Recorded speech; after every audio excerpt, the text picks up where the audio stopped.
Aries, all right? Jupiter's in Taurus. When he goes in Leo, square. Saturn's in Sagittarius when he goes in Aries. But look at Neptune. Neptune's in Virgo when he goes in Scorpio, which means signs of death. But look at Saturn in Sagittarius. Hit the next one. What sign does, or what part of the body does Aries rule? The head. The head. So he got assassinated. Dealing with the law. Fred Hampton, you go hit the next one. Same thing, Sun in Virgo, it goes in Sag, that's a square. Moon in Cancer, right? When he goes, it's in Libra, that's a square. Mercury in Virgo, it's a Sag when he goes, square.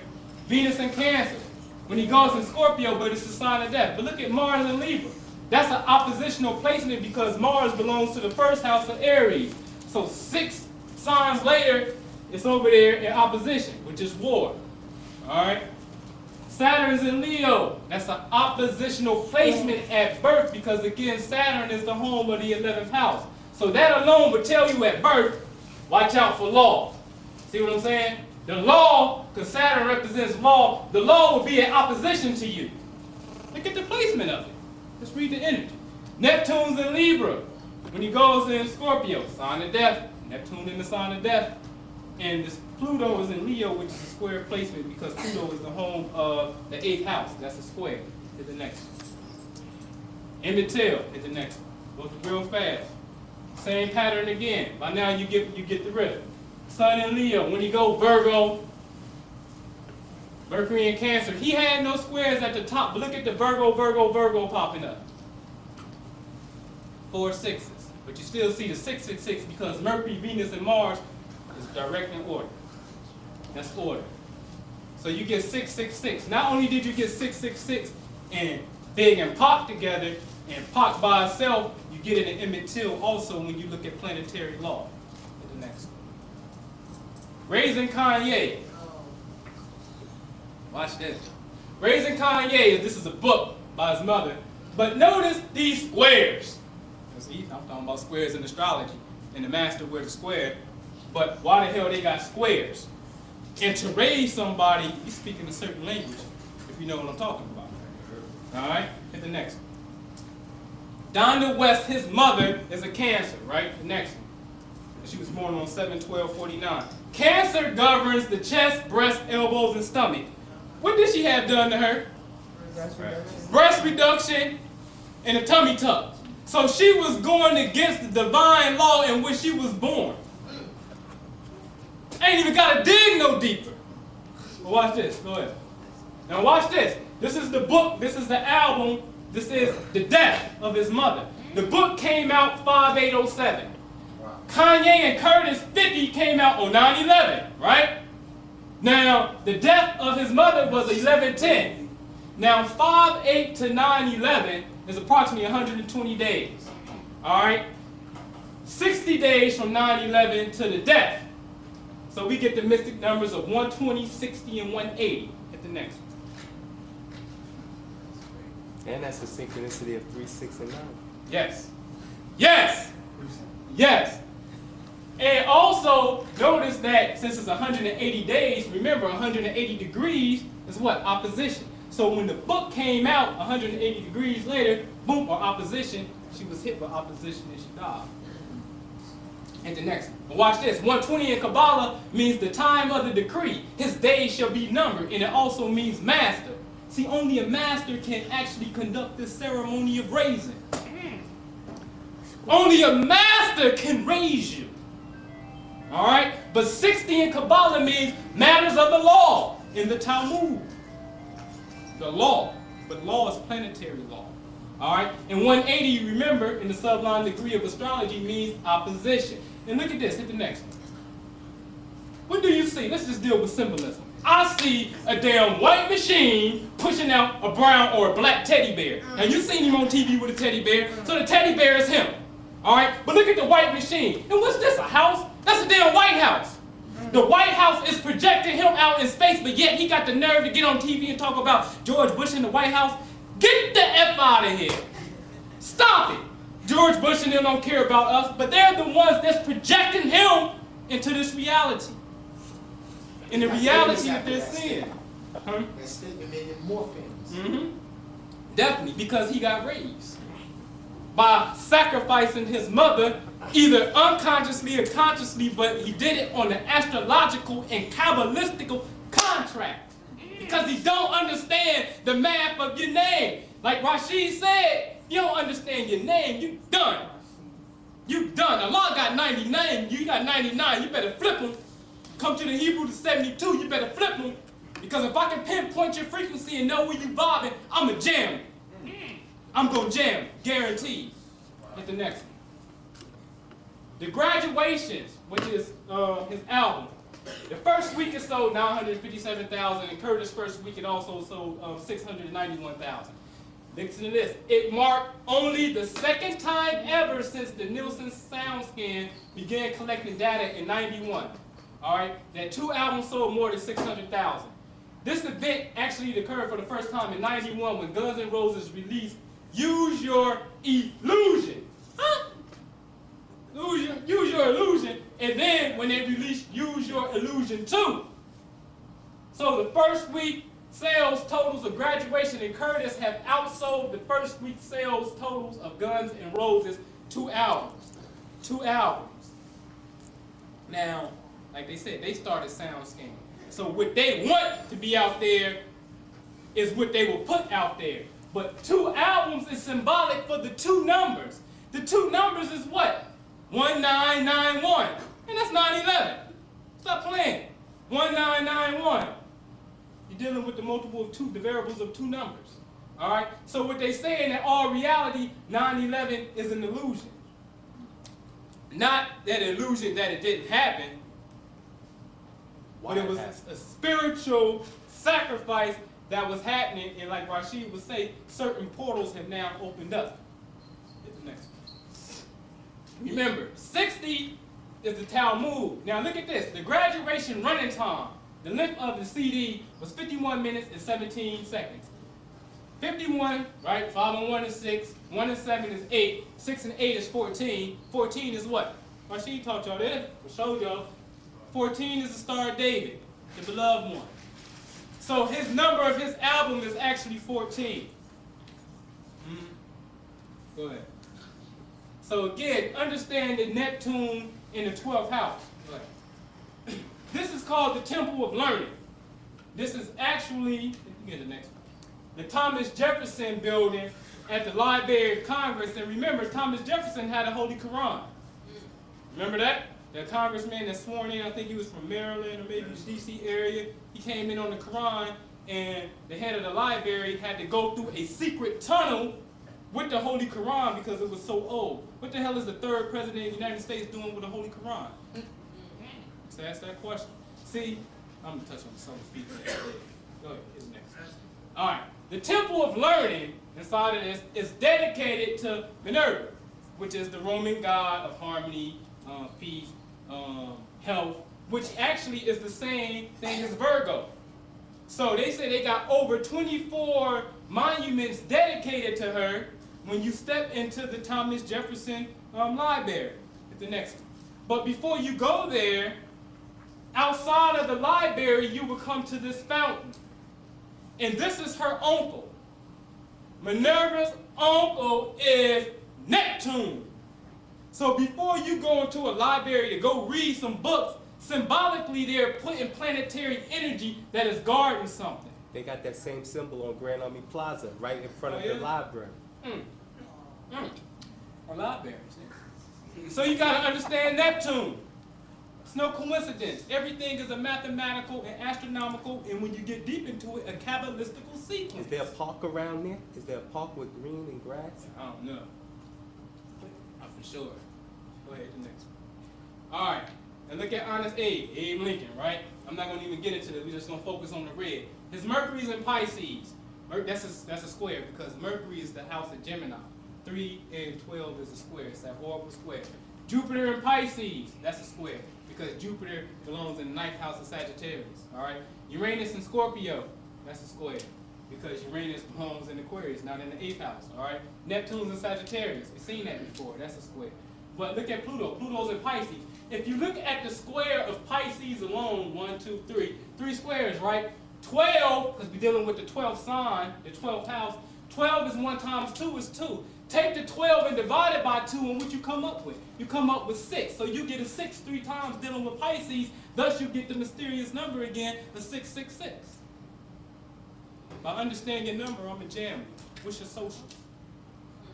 This is how this is played. Go ahead.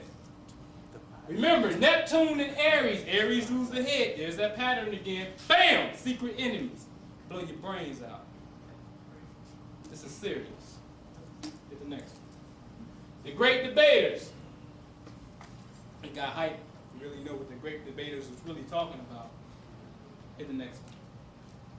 The government is yours. Yes, it's yours. Now whether, let's see, this is deep. Whether Barack is a clone or not, I'm not going to touch it. That's a whole nother venue for that. But if he is, and he's been programmed, then we need to be mad enough and men enough, men enough to go kick some ass. Because why do they have your brother programmed? And if he's not a part of the system, then we still should be behind the brother. Because he's not a part of the system, if that be the case. But the government is yours because the time is dictating that it's yours. Remember, the legend goes that the lease, they have a chart. This is a business. We know this. This is a corporation. The lease is up. Are we ready to govern ourselves, or do we want to still keep giving them permission by the way of contract that says, please sign? They beg to do business with us. Please sign. Do we still want to voluntarily surrender our consciousness?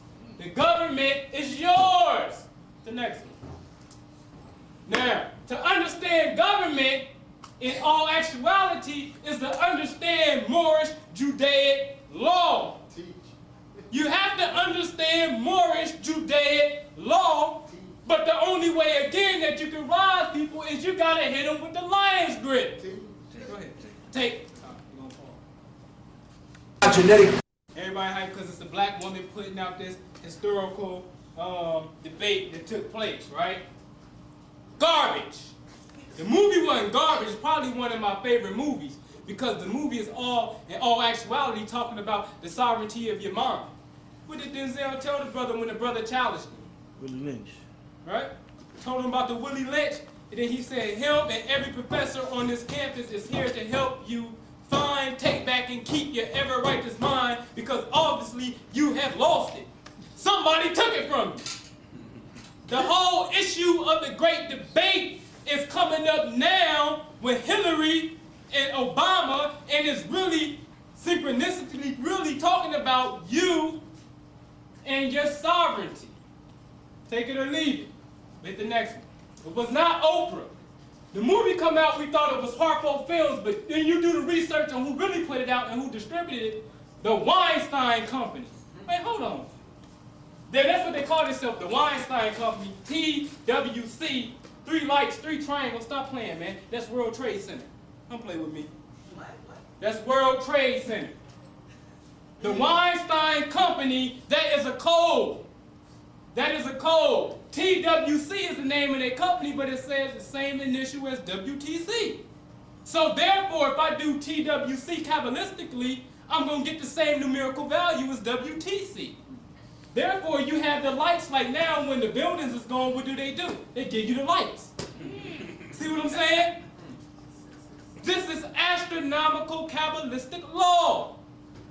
Hit the next one.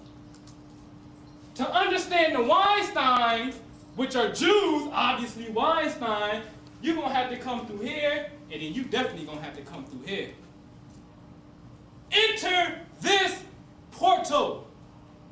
When Rashid is doing his work, try your best to get there and understand what is going on.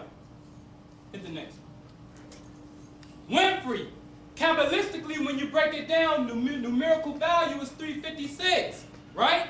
356 in Kabbalah means what? Hit the next one. Think I'm lying, I'm flying. Look at the book. 356 means Oprah, mother of Goliath. How the hell does Winfrey equals that? That's her name. So who is she? Is that really her name? Because you're dealing with advanced mind control. is that they can have somebody sitting in here, whether you want to believe it or not, that's invisible. Teach. Right. That's right.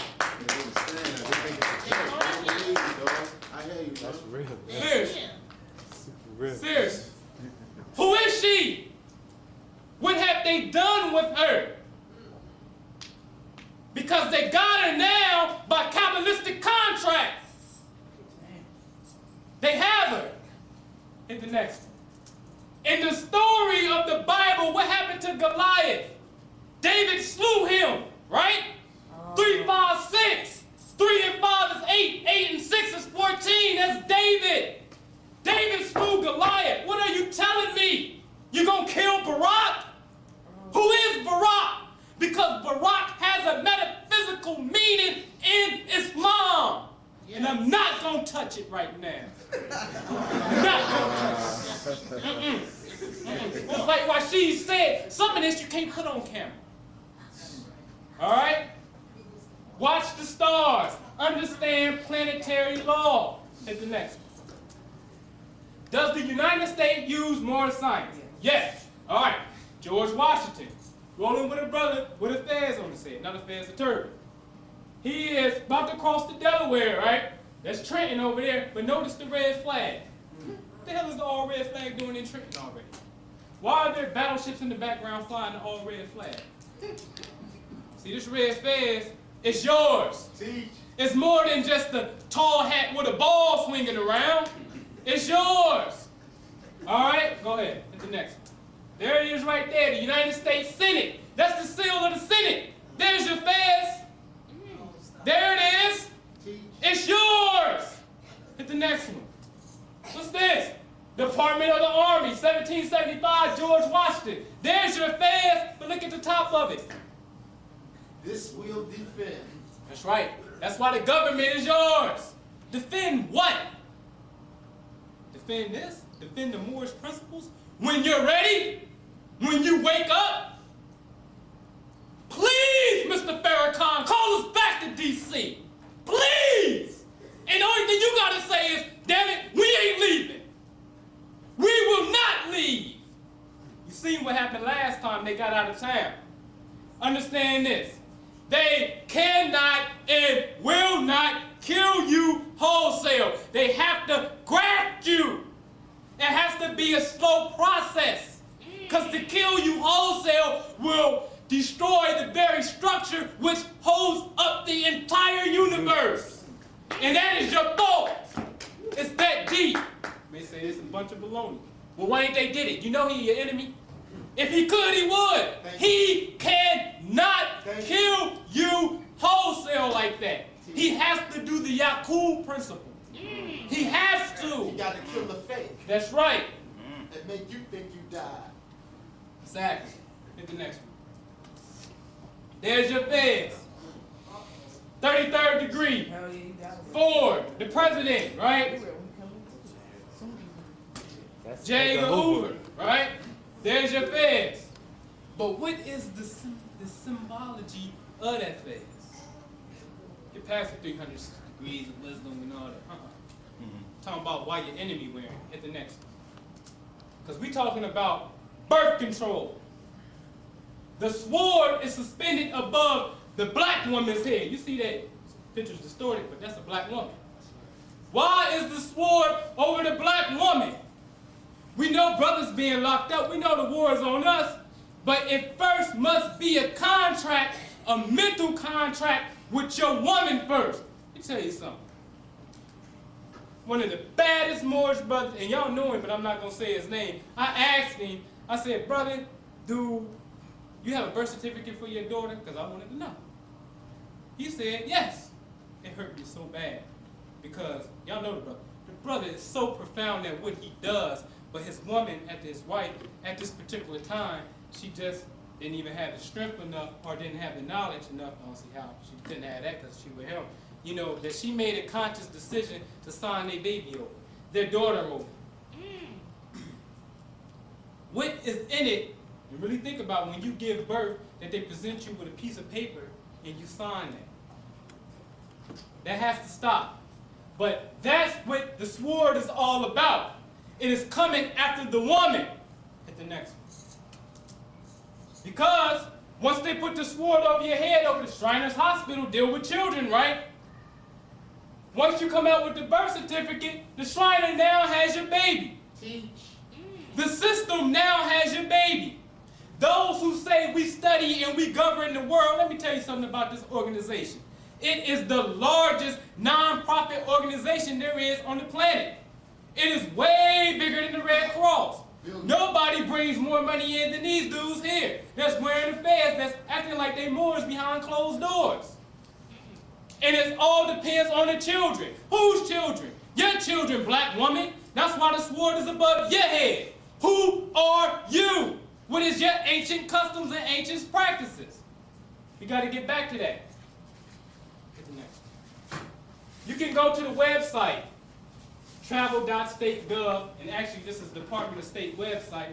Hit that link. These are things you have to have if you do not have a U.S. passport. But let's focus on the red. A baptism certificate and a family Bible record. You mean to tell me, in order to get a passport, I don't have to have a birth certificate? Obviously not, because they're giving you the alternatives on their own website. Then if you don't have to have a birth certificate, what is the birth certificate really about? If you don't have to have one, it's not a law, or it's not a code. It's not a United States code that you have to have one. You mean to tell me I can have a family Bible record? You mean I have the right, my family has the right to govern ourselves? Yes, you do. But if you want to sign it over, you can. They beg you, please sign. Stop signing your babies over to these corporations. All right, here's the next one. We're going to deal with this. We're going to deal with this issue with sovereignty. And people want to charge people $3,000, $4,000 damn dollars. That got to stop. I'm not talking about nobody. Let me get it straight. Because if I want to say names, I can say names. But I'm not talking about the person. I'm talking about the principle. If you have the truth and you say you do and you can set people free, don't charge nobody no outrageous amount of damn money in which you be teaching the people that the money is fake, it's fiat, it's not real. But yet you gonna charge somebody. Niggas don't see that type of money. The only time we see that kind of money is when income tax come, and we don't even see all of that then. So what the hell we look like charging somebody $3,000, $4,000 for freedom? That's like Harriet Tubman coming back with a shotgun. Nigga, you can't go unless you give me some money. I thought we was free. If you got freedom, how you gonna charge somebody for freedom when freedom is free? It don't even make no damn sense. Stop it. Want to talk to people on the telephone for $200 for a consultation. If you got time to talk to me because I seek the knowledge, talk to me. Don't charge me. We must learn how to barter and change goods. I make soap. You got to wash up. Guess what? Rashid, you got some books. Let me get some books. I'll give you some soap. That's how you get down. That's right. That's how we build the That's right. Stop it. It has to stop. Get the next one. All right. Now the war is in the black woman. The Shriner takes your children, and the head of Rome, which is the Pope, at the next one. Who does the Pope study? He studies you, black woman. Who are you? Do you really know who you are? Why does he got that there? Just a question. And for some women, if you can't answer it, then there's a lot of things that you really can't argue because you don't have the knowledge yourself, in the sense that you don't even know who you are historically and why he even put you there. This is the head of consciousness of the world, or was the head. He knows that it is you that is the head, or the head system that needs to be in place for us to get back to the throne. Remember, you are the seat of the throne. It's like chess. The object is to box the king in on the square so he can't make a move. But you know good and well when you play, your first rule when you thinking is, I got to get that nigga's queen. That's the first rule. I got to get her off the board because she's dangerous. All right? You're the most powerful piece. Hit the next. When he was Cardinal Ratzinger before he came Pope, he was still infatuated with the black woman. And don't think that they pick their popes when one dies. They already know who coming. That's just military planning. They know who coming. All right? Cooperators in the truth. The truth. The next. So what should we be doing?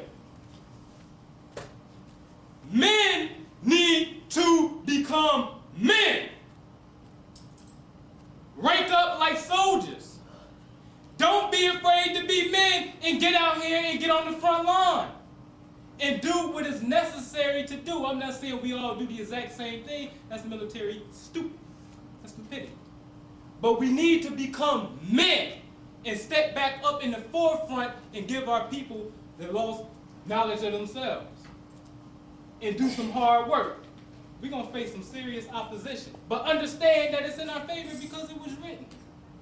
Not written biblically, but it's written in there also. All right, what's the next one? What should the sisters be doing? This is a book by a sister by the name of Patricia Dixon. What we want for our sisters, we want for ourselves. Polygamy! Oh shit! Polygamy! They ain't sure. If my wife in here, she'll start shooting. Seriously. That is a cuss word in my house. No, I'm serious. But what is it in the psyche that, seriously, as educated people, that we can't even have conversation, or as a married man, I can't even ask a sister, what is your opinion and viewpoint as? I'm just talking collective consciousness. What happened? We used to do that. We used to practice that. We live by that divine law. You Islam, it's in there. It doesn't say that it's mandatory. All right, but it was something. Look, if all the wisdom of Allah is in the Quran, or even some whatever He chooses to show us, and He says, well, if you choose to take along a mate, another one, have 2 or 3, and make sure that you deal justly and equal amongst them, right? But somebody may object and say, well, He didn't say it was mandatory. But believe in all the wisdom. If He said it was good, then understand the wisdom. I'm just saying, challenge the wisdom. Start thinking outside of the box and just going into the mindset of the God that we are, that you are. What is the wisdom in man having more than one wife? What was happening at that particular time when man did have more than one wife? And I'm not talking about on some Dane, let me just have 3 wives so I can be a pimp and I don't have to come home. And I'm not talking about all that foolishness. Because I'm so thorough, I told my wife this. Pick a woman that you're comfortable with. If you set a time, if you say 3 years I can't touch neither one of you, then damn it, for 3 years I won't touch neither one of you. But let me get out here and build. And let me be a man. And let me live and follow the footsteps of the ancestors that helped redeem us and put us back in our natural place. Right. I cannot do that being a husband or a house bound. Right. Coming in the house. What do? I work all day. Tell you my personal scenario, what's going on with me. We're going to keep it real. All right? I work all day, 7 days a week. Sundays is like church because it's the only day that we got to separate ourselves economically and try to come together collectively. The Sunday today, we at church, right? Yeah. All right. But man can have more than one wife. What's the wisdom in there? Well, let man be man. Right. See, the woman, you have made a contract.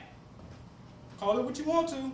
You have made a contract and an agreement. If you say, I'm not with polygamy, then that decision alone is in the benefit of your enemy. Teach. Take it how you want to take it. Again, that's why the sword is over her head. It ain't over mine. He'll get you away from me first. This is chess. Get the queen. Neutralize that. He will fall because he can only take one step at a time. I don't know how to breastfeed. I can cook a little bit. I don't prefer to be honest. You know what I mean? But certain things that a woman does naturally. She does it naturally, and she does it so much better. She's the communicator. That's what she is. Her brain is connected. That's what she does. She's the mother. She's that mother spirit. That matriarchal system is missing in our house in our community and in our nation. That's why we're in the position that we're in, because we lost the knowledge of our heritage.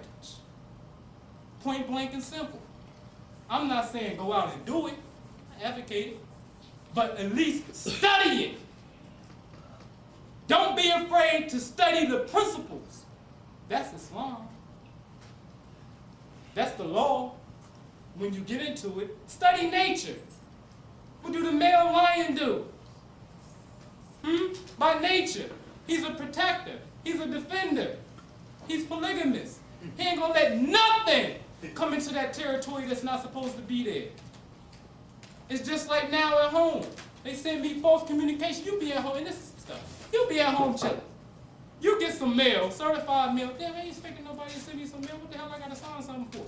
Oh, it's something from a bill collector that's saying something like, you owe me $300-something. You got 30 days to refute this or it will stand true. Please pay this debt. Here's your account number. What?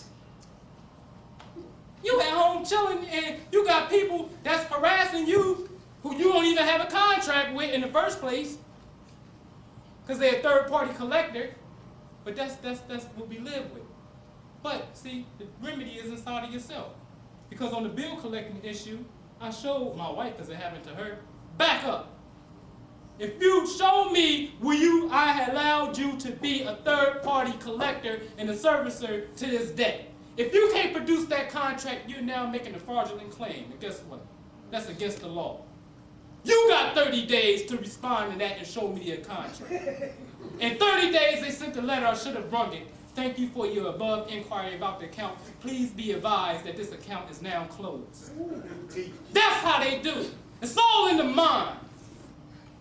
Let your men be men. The ones that's going to dedicate themselves to the mission of uplifting our people. Hit the next one. What should we be doing? This is the last one. I'm not going to even say it. But look at synchronicity. Look at the brother's shirt. Look at the brother's shirt. That's how synchronicity works. My very last slide, and I say, well, I think this is what we should be doing. The brother is here, who was before me, and he has on the very same thing. What is the irony in that? Just study the synchronicity. All right? If you look at the top, that is a photograph taken from Carlos Diaz, who Mother Taneta Muhammad travels with in Mexico when she's down there, and he takes pictures of these mother planes, these light ships. There are dimensions all around us, portals all around us that we can open up and create. Some of you seen the footage that's familiar with me. We probably can go outside right now and we can call upon something just like that. And I seen them summon them. That's right.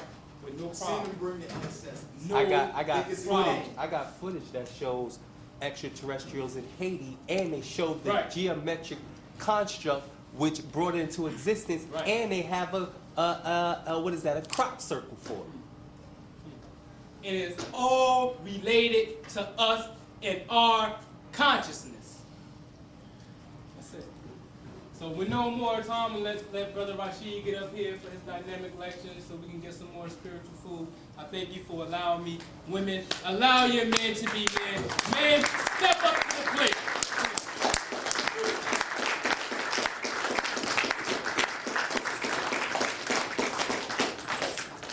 Give me, brother, another warm black man.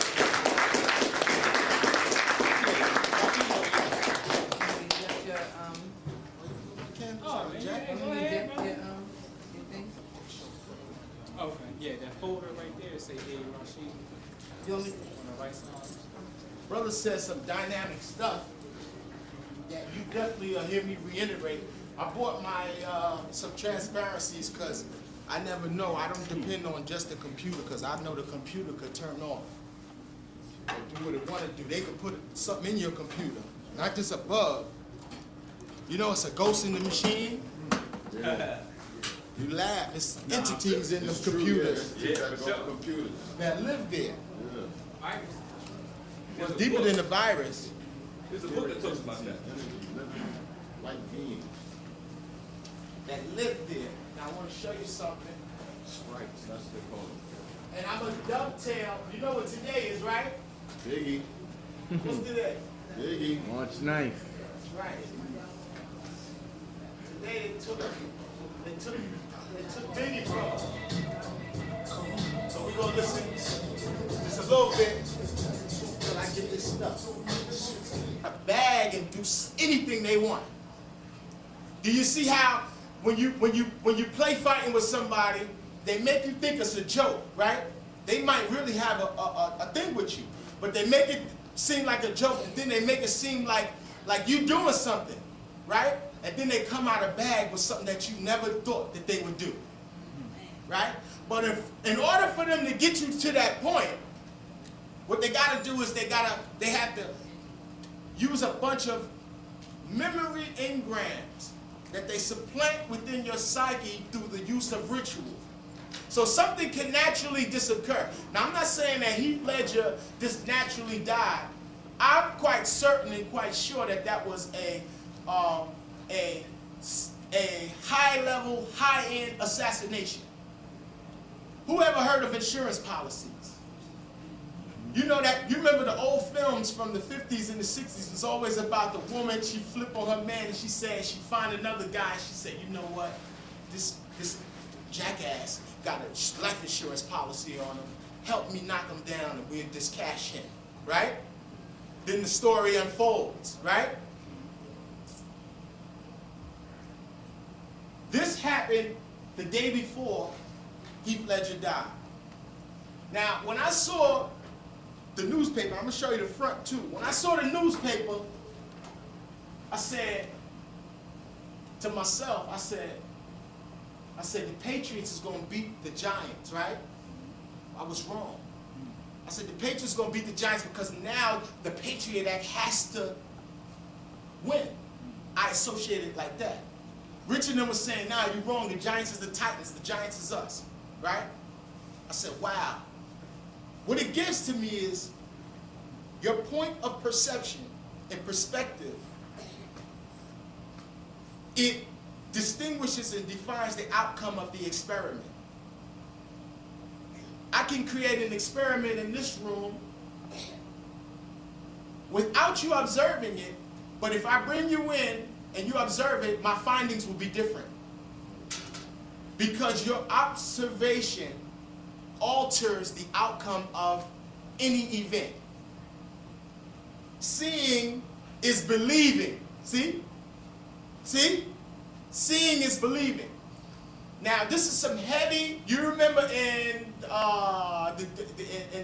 old comic books, they used to have the people who used to sit up. I said this the other day with the newspaper, and they're creating a newspaper, and they're saying, yo, what is the best thing that we should do? Nothing is done arbitrarily. What they do is they create, and they have a whole context of symbols that they use to attune themselves to specific agendas, right? Now, I'm not saying that the news people knew he was going to die the next day. They were giving birth to something, right? Now, who's familiar with the Tree of Life? What is the ninth Sephiroth? What is the ninth Sephiroth? Yesod. What does Yesod govern? Who's studying? Genitals. The genitals. Who said that? Excellent. Yesod governs the genitals. Let me show you. They show you that Yesod governs the genitals on all of your money. Here's your money, right? Here's your money, right? This is Yesod. This Sephiroth right here is Yesod. It's the ninth Sephiroth. How many feathers is in the eagle's tail? His tail. His tail. It's 9. It's 9 because it falls in the ninth Sephiroth. Do you see where they created that? You walking around with a pocket version of Kabbalah constantly, and you wonder why it's a spell on the money. You wonder why there's a spell on the money, but they got everyone fixed. If you're studying and you're doing the work, they got everybody fixed in the psychic plane, the astral plane. Because the eagle is looking at what? What is that symbol? He's looking at war. This Sephiroth is governed by a particular number. We'll get into that and see the synergy of that. But Yesod is governed by 9, right? Now what's below Yesod? Malkut. Malkut is what? What? The kingdom. So if Yesod is the genitals, Malkut in Kabbalah is equated with Kala, that's her name, is the bride, it's a woman. The genitals, there's a sexual act occurring always between Yesod and Malkut, right? But the letter that connects each of the Sephiroth, which connects Yesod and Malkut, is the Tau. Who knows what the Tau is? The Tau is the cross. The cross means sacrifice. You give birth to a thing when you sacrifice another. Anybody ever been to a birth? It's a very bloody thing. It's almost akin to sacrifice. Right, brothers? If you ever seen your seed come out, if you ain't strong, you be like, whoa. Right? Now, very interesting, it says super. It says 9 is super. And then the P is superimposed where? Right over what? Over his genitals, right? So now, super is also a term that's associated with superheroes, right? Right? Superheroes. So a superhero, every superhero has an alternate, right? Somebody that, like an alter ego, right? They have Mr. This and Super that and all that. So here we go, Super, 9. Then we got, on the back, Mr. Freeze. And what's his number? Eli number is what? Eli number is number 10. The following day, Heath Ledger died, right? That's when it began for me. I said, you know what? Universe and spirit talks to us in different languages. It doesn't use this language that articulates with intelligence. It uses different languages. I did a tarot read using a Crowley deck and asked who killed them. The first card that came up was the female. It was a female in the card, right? Then I said, was it a sacrifice? The following card had a little goat on it, right? Spirit speaks to us in a language that rises and transcends above the common language and the common pale of this tongue. This tongue is a secondary, even a 4th, 5th, 6th, 10th feature of the true human dynamic, the true reality. So how is consciousness and how are the things that we're thinking about and the things that we're saying, how are these things becoming coming into or seeding the reality? Very important, you got to understand that consciousness seeks a cloak. Consciousness will create a set of circumstances to accommodate it. The consciousness that controls the enemy is a consciousness that you and I created in the past, but we have forgotten the name of the entity that we created to govern the golem-like creature called the Caucasian. Because we've forgotten the tools to utilize his name and to fix his husk and push his husk where we want it to go, his body, his vesture, he is now become intelligent. As a result of his intelligence, he has now began to engender and take on this new a persona as though he is a superior import. Many of us think that the white man is still God. Many of us think that the white man still is smarter and far more intelligent than us, and has far more greater things to offer. You know? So I want to show you a slide presentation. First, let me show you this. Who saw I Am Legend? Who liked it? Someone stop it. Who liked it? I Am Legend. What you think about I Am Legend? What you think about it? What you think about it? I Am Legend was the Honorable Elijah Muhammad's story of Yaqub. Who remembers the part, this one I knew it was, Who remembers the part when our brother Will Smith was in the laboratory and Will Smith said, he was experimenting with what? With rats, right? Honorable Elijah Muhammad said the white man is what? Half what? Right. What else? And what else? It's stranger than fiction, right? Right? But he said, in the pig, right? The pig. Well, we could fudge. They teach the kids that Benjamin Franklin invented electricity. Good. Right? So allow me to fudge or make a mistake. All right? This is a Virgo in the house. Give her one black man. You get a double Virgo. We'll get nothing past her. Right? Nancy Drew. Detective, yeah. Right? So now, because I got a Virgo at home, I know. Right? So now, here we go. He was working on lab rat number 6. Right? Working on lab rat number 6. And he said lab rat number 6 is responding excellently to the treatment, right? He goes out to advance his study and steals a female specimen, right? From the brood where they had all of them creatures, the white folks, sitting up like this. They was cold and trying to stick together.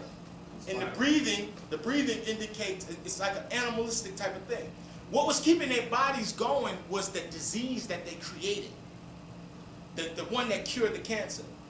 So now when he brings the woman back to the lab, puts her on the laser down on the what do you call that? The slab.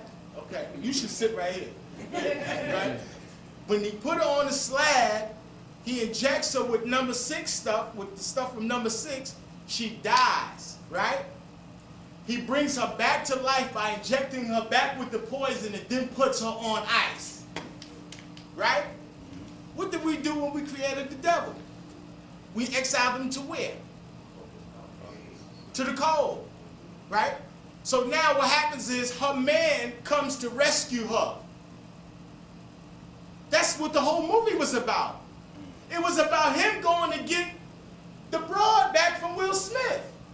And what happened was the need for that type of love, that synergy, for him to go back and get his woman was what made him be able to stay in the light a little longer. Made him be able to mimic God. Remember that part? Now, very significant. I'm going to show you some stuff and I'm going to bring it all back home. Very significant. The dude's name is Will Smith. A will is your what? Your will is your what? Your intent. And a smith is what? A maker. A grafter. Right? So here it is. Will Smith was in I Am something else too. I Am what? He was in I Am Robot. I, Robot. He was in Independence Day. He was in Enemy of the State. And they had to put him in this one because Arnold was supposed to play Professor Robert Neville in the new film. Very interesting. The same name is from the original story when they first came out, Robert Neville. They've been hip to the number 11 because Neville is 11 spelled backwards. Right? Robert Neville. Now, when I go further into the story, let's boot this up because I want to show y'all the ritual. It's a huge, something huge is going on right now in Leo. Who's a Leo?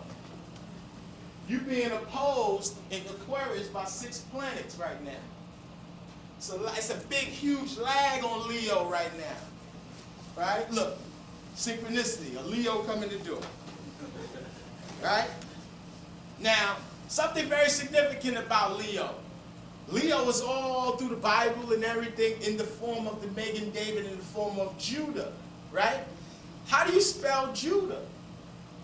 You spell Judah the same way you spell Yahweh. And I'm going to show you why Why you think they had, no offense to nobody West Indian, but why you think they had Bob Marley music all through the movie, I Am Legend? The new agenda is to cross into my world and be black and perhaps die as me. Because if you could die like me, then you can go to where I go when I leave here, the place of everlasting, the doo-wop, right? They use Bob Marley music because Bob Marley Pops is a fucking white man. Did you know that?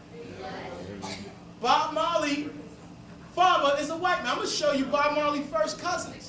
Look like Cole Pilgrims. Yeah, the white girl Right? too. Cole Pilgrims. So you think it was slick? Oh, they loved us, black people. They love us. They got Bob Marley in there. Well, they making money. We about to be the president. They about to really go in on us. Because if they make that nigga the president, that's where all your liberties is gone. Because I don't understand that you forgot that this is a court, and all courts have a CEO. What makes him a CEO is their whole corpus of legislature. This is their paradigm. In order to be there, this is the script. You read the script. I don't care if you purple, blue, Muslim, Christian, gay, tough, soft, cute, your cousin, my mother, whoever. If you the president, you a piece of shit. Bottom line, I don't care who's there. I don't care who's there. All right? Who saw the movie Deep Impact? They've been getting you ready to accept this nigga for the longest. Who saw Deep Impact? Okay, NASA did an operation called Deep Impact. Did you know that? Did you know what they did?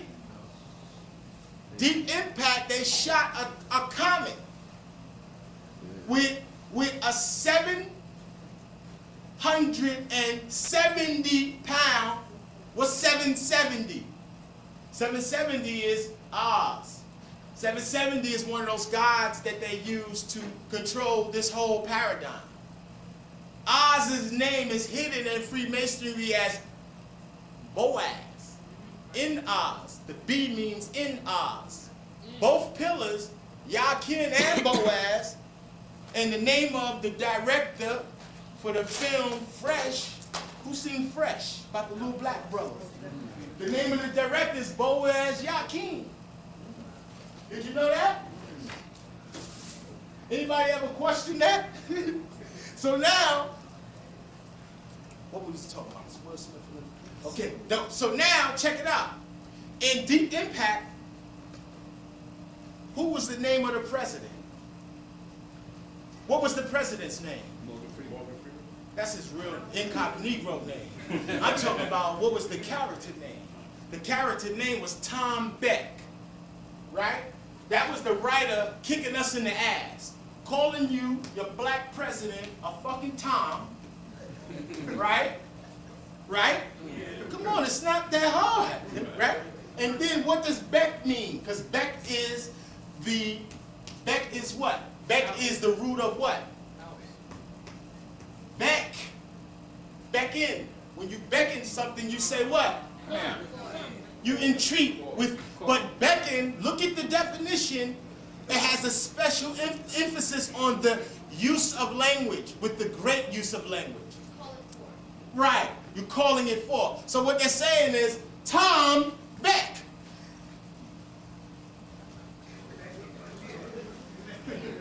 They're saying, nigga, call. Beck, call. Whenever they use you in films, they always show you in tandem with white folks, and they always pair you together with numbers. Lethal Weapon was lethal, 6 letters in lethal. It was 6 letters in weapon. In the first movie, they show Mel Gibson without the gun. The second movie, he had the gun. In the third movie, they both had the guns, with Joe Pesci in the middle. In the third installment, I'm gonna show you the pictures. The reason being is because the observer takes all of the external stimulus that they see. The secret to get anywhere from one place to another, all of you are putting me right now with your attention in the astral plane. Had you all closed your eyes, left this room, and don't turn back, I'm no longer there. I'm there based off of the perception of the viewer, right? So if I do something catastrophic, a huge event, you immediately channel my existence into a whole nother plane. Let me get visual for you so you can understand the nature of what I'm speaking about. Check this out. Here's the human profile, right? Here's the brain. Here's your eyes, yes? You know you got something right, connects right to the back of your jaw, right?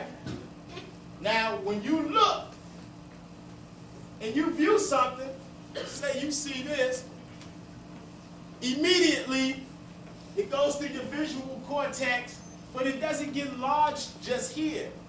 When you were born, you had a portal at the top of your head.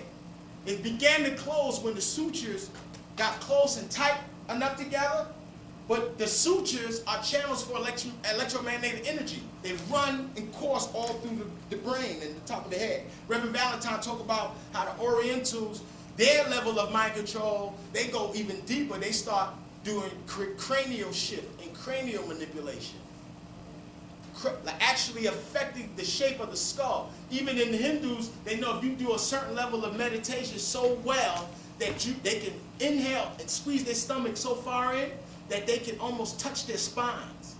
So this human body is very malleable. Now what happens is the image gets captured in your cube of space, right? Your cube of space is your center of perceptual. This is your perceptual envelope. This is where you give everything that you see in 2D, you make it 3D here. See? Once it's 3D and now it's in the holographic realm, it doesn't belong to you, the physical world no more. It's a part of another dynamic. It begins to reverberate here. Above you, above this being the physical, there are entities that live all up here that are jealous of you because they don't have a body. Right? So they just sit and hover and wait around for catastrophic events to come into existence so they can come in. 9/11 opened up a huge vortex where there's so many entities here that we ain't even tough no more. New York is super soft after 9/11. It used to be hard to grow up in New York, right? There's some entities here that are stifling your ability to cognize yourself hyperdimensionally and outside the envelope, the common envelope. Now, what happens is the films, in tandem with the Jewish sorcery, they create 100-year agendas by supplanting inside your psyche small engrams that can be reawoken with particular terms, words, or events. So now, when they showed you Morgan Freeman as the president, the next thing you were supposed to think that the next time I'm going to see a nigga as the president, they're going to shoot something out the sky. Right? How they going to name Deep Impact, and I'm going to show you that NASA is a Jewish, NASA, none of them crackers, all of Jordan, Maxwell, and them been telling us the same shit for 30-something years. Everybody love the white folks when a cracker tell you something, but I done said some shit that the white folks ain't never said, and it's just because I'm black. David Icke. Ain't none of them ain't never, I pay you, show me a book where they put the eagle into the tree of life.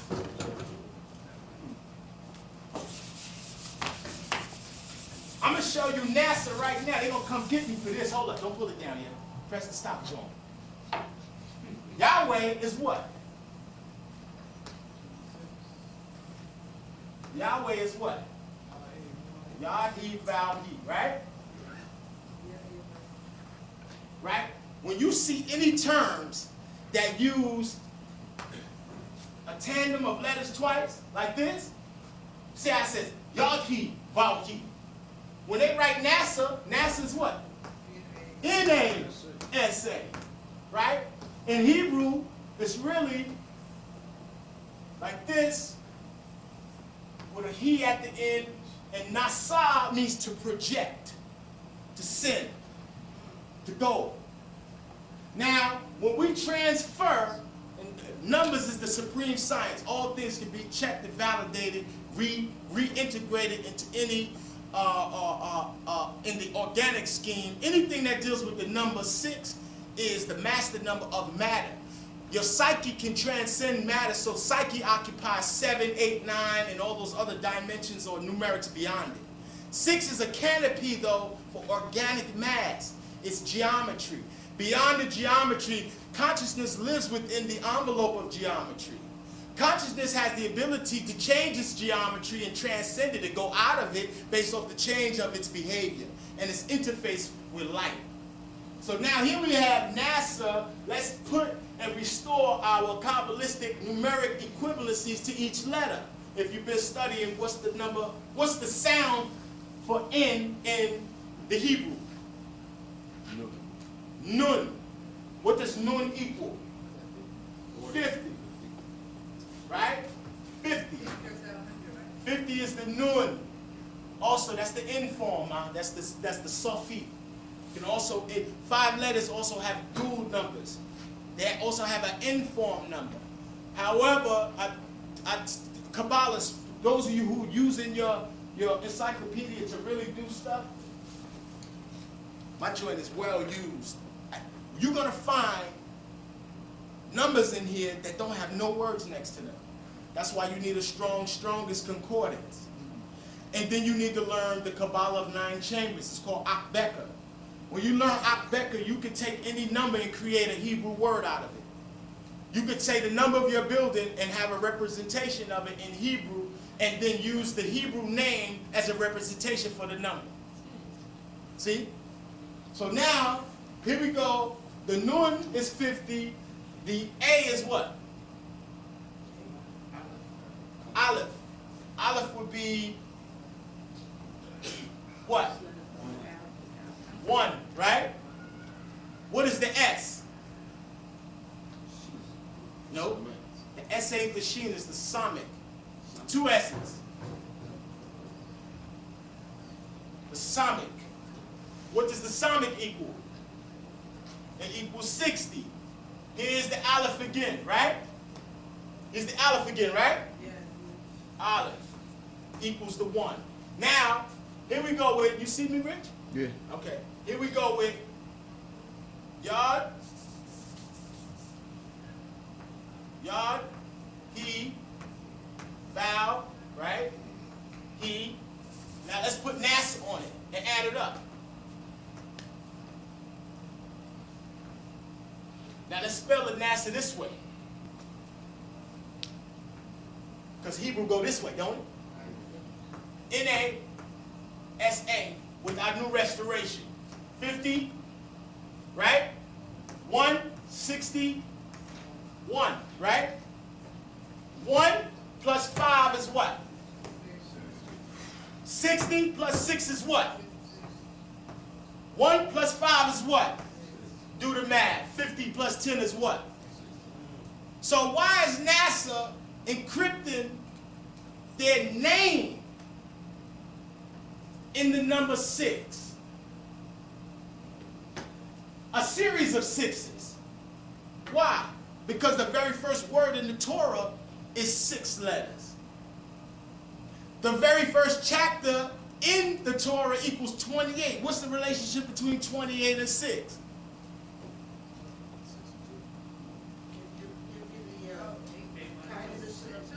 Alphabet, 22 numbers in the Hebrew alphabet. 28 is a perfect number. 28 Kabbalistically means in God. When you go to court and they say in God we trust, God that they talking about is Yahweh. In 26, in Yahweh, in God we trust. equals 28. 28 is the second perfect number in the universe. What makes it perfect? Huh? It's in between the cube and the square. Is all of its divisors are equal. It's the sum of the total of all of its divisors. Okay, now, very interesting. Kabbalah is nothing new under the sun. Many of you have seen this. Pull it down, Bill. Many of y'all seen this. Who's seen the wall stele from Anpu, from the temple? They're showing you interdimensional portals, right? Which look exactly like the tree of life. Yes? See it? You see the bride here? You see it? Who's ever seen this? This is a popular visit.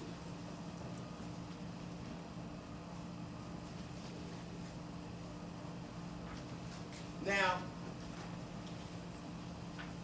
what the ancients were trying to impart to us is, I had the film, you need to see the Muppets movie with Ashanti in it. The Muppets Oz, Wizard of Oz movie. Who saw that?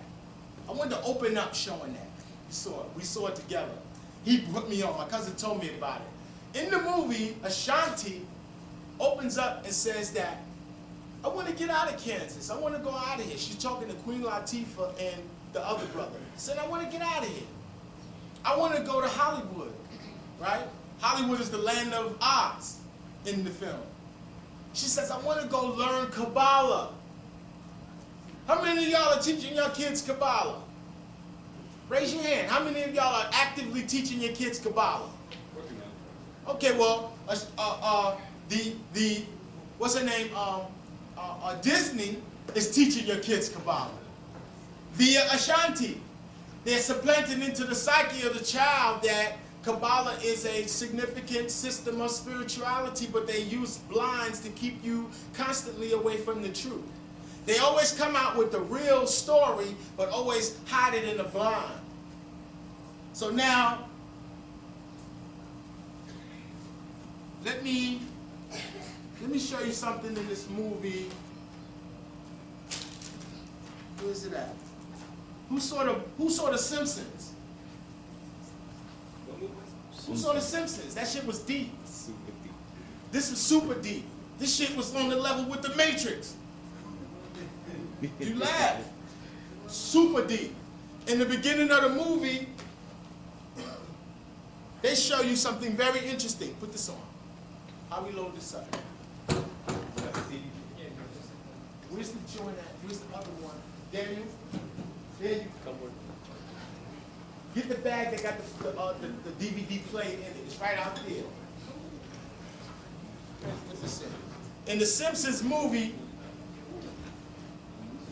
who saw Cloverfield? Who saw Cloverfield? Who saw Cloverfield? I'm telling you, don't go see it. Just let us tell you about it. But when I went to go see it, I couldn't even really watch it through its entirety. Put it on the screen.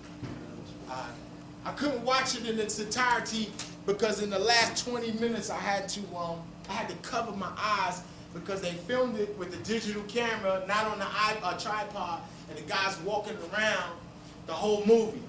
So by the time you get to the end of the movie, you're walking out of the movie theater like this. They got warnings too, it's telling people, listen, if you come to watch the movie, it's like getting on a roller coaster.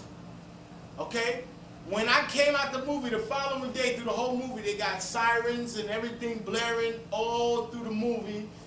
As soon as I get on my block, I'm walking down my block, the police coming with the sirens, I get the dizzy symptoms from the day before. Don't go see the movie. If you want to see Cloverfield, just go see Godzilla. Cloverfield is Godzilla, and Godzilla is Cthulhu. Who been paying attention to Bobby stuff? Who ever seen the Cthulhu movie? You know they had a Cthulhu movie? I'm going to show you who knows who Cthulhu is? H.P. Lovecraft is the author. and the creator, quote unquote, of the genre of the dark material. Now, very important, I'm going to show you something. In all of these films, the same story is going down. Something is coming from space that's friendly to some people and not friendly to others. The only people that's afraid of these things that's coming from outer space, I never seen no Negroes that's afraid of aliens. Right? Right? There's a reason why you're not afraid of them. The reason why you're not afraid of them is because you is an alien. And the enemy know that you're not from here. So anytime something remotely looks like it's going to come here, he knows how consciousness seeds the planet on a very elemental and atomic level. So he in a sense goes to such lengths to thwart that. I'm waiting for this to load up because I want to show y'all some images from these films, and then from there we can get right to the presentation. Because I have a PowerPoint to show you. Also. What you say, Queen? To the computer. Okay. The Simpsons won't play in the laptop? Okay. Okay. Well, this is when you gotta be creative as fuck. What you want to do? What you want to put in mind? The Deep Impact better play this from Blockbuster. Play the Deep Impact. Right? Now, who's seen Semi-Pro? Look at all these films. Who's seen Semi-Pro? This is with Will Ferrell and with Andre Benjamin. They made my man change his last name to Benjamin. He can't use the Andre 3000. Like Ice Cube, he could do the Cube. Ice-T, they could make a movie and not have to change their name. They made Bruh change his name in tandem with this, with the Pilgrim. The reason why, when you see the term semi, it's a catch symbol code for shimmy, catch semi code for Semite, for Jew. Pro is the root of what? Protein, it means first, the first Jew. His number in the movie is 33. His number in the film is 33. You good? In the film, when you see on the cover, it says semi-pro, meaning that he's half of something. He's half of something, right? He's standing in between Woody Harrelson and Andre Benjamin, right? What are they saying? He's half black, just like they did our brother Denzel in American Gangster. They never distinguished for you who was an American and who was a gangster. Go ahead, Philip. He looks like a Hebrew. Look at it. Yeah, it's Afro.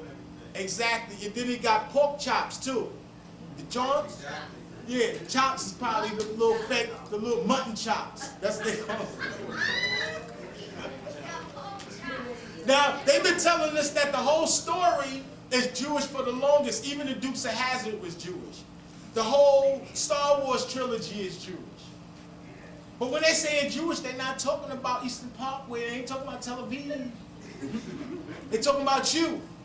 They're talking about the miraculous things that you and I can do. So now, when I go to go see, I'm looking for a Cloverfield movie. I can't find Cloverfield. But I said, let me get the Godzilla. I go get Godzilla versus Mothra. Who remember that? And Godzilla versus Mothra, do you remember what the story was about? Godzilla, The egg. two little twins. And who was protecting the egg?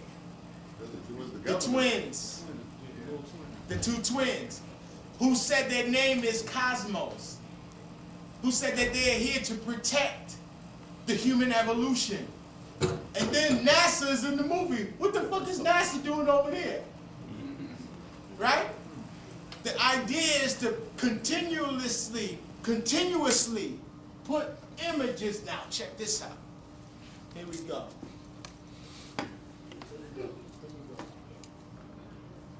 Deep Impact. This is what's gonna happen. And see, I'm gonna make a tape right before all of this shit is over called I Told You So. I'm gonna make it called I Told You So, because y'all think that this white man is jive ass all right, that he would not go to such lengths to trick you to make a black person the president for him to inaugurate the greatest atrocities on the planet. Right? He can't do nothing without your permission, and if you make up your mind to do something, it reverberates further and deeper into the universal strata. You have to be the one to do it. He can't do it. If he could do it, he would have been did it. Like Brother Anpu said, if they could survive without us, they would been did it. They don't, listen, if they knew that they didn't need us, and they could get along without us, we would not be here. They would be killing them with museums and the novelty of a people that used to be black. Right? And if you look at that movie about the future, what is it, Time Machine? In the movie Time Machine, they had the black man inside the library talking about the history of the world, because he actually was a novelty, something that you don't see no place. Why you think they making all these little black Mayafa slavery bullshit ass museums? Because they creating a history now for when they knock all you niggas out, they're gonna have a fake nigga, right?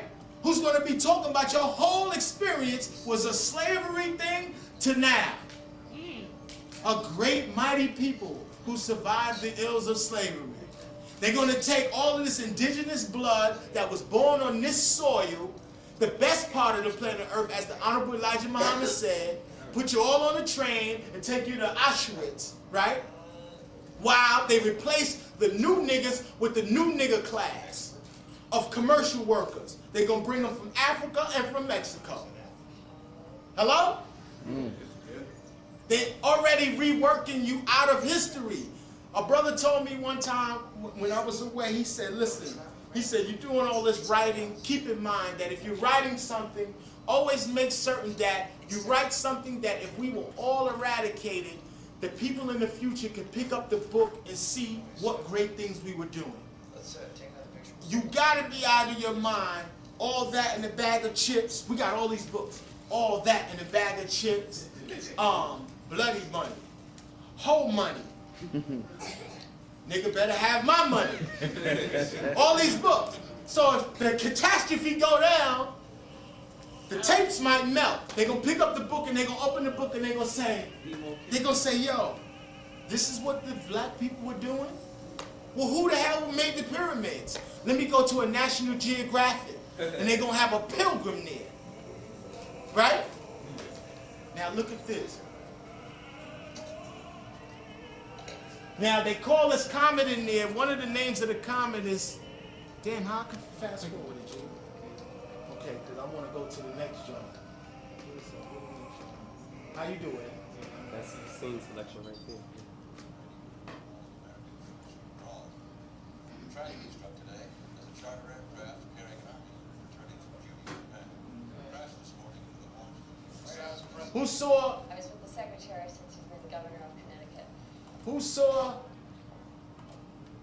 Vantage Point? Vantage Point is the one that they're gonna show you. Look at the nigga. We will prevail. Mr. President, can y'all hear it? What is the comet's name? Two scientists found the comet were killed in a car crash while You racing. turn it up with the thing at the left of that display. Over on the left. How you put subtitles on the car? He said that the guys that found the comet died in a car crash. But the name, the name that they put in tandem with the comet is called Leo. Leo. Remember that word, Leo. Leo is very significant because Leo only has one planet. And that's the sun. The objective is whenever, and you know this about Leos, they always gotta let the fucking world know they're in the building. Right? I'm here, right? I'm a Leo, right? You know, I'm deep. I'm a Leo, right? They give gifts, don't they? And they always expect something back that far exceeds the gift. Know what I'm saying? That's a shout out to the Leo I'm talking about. You know what I'm talking about, right? Now,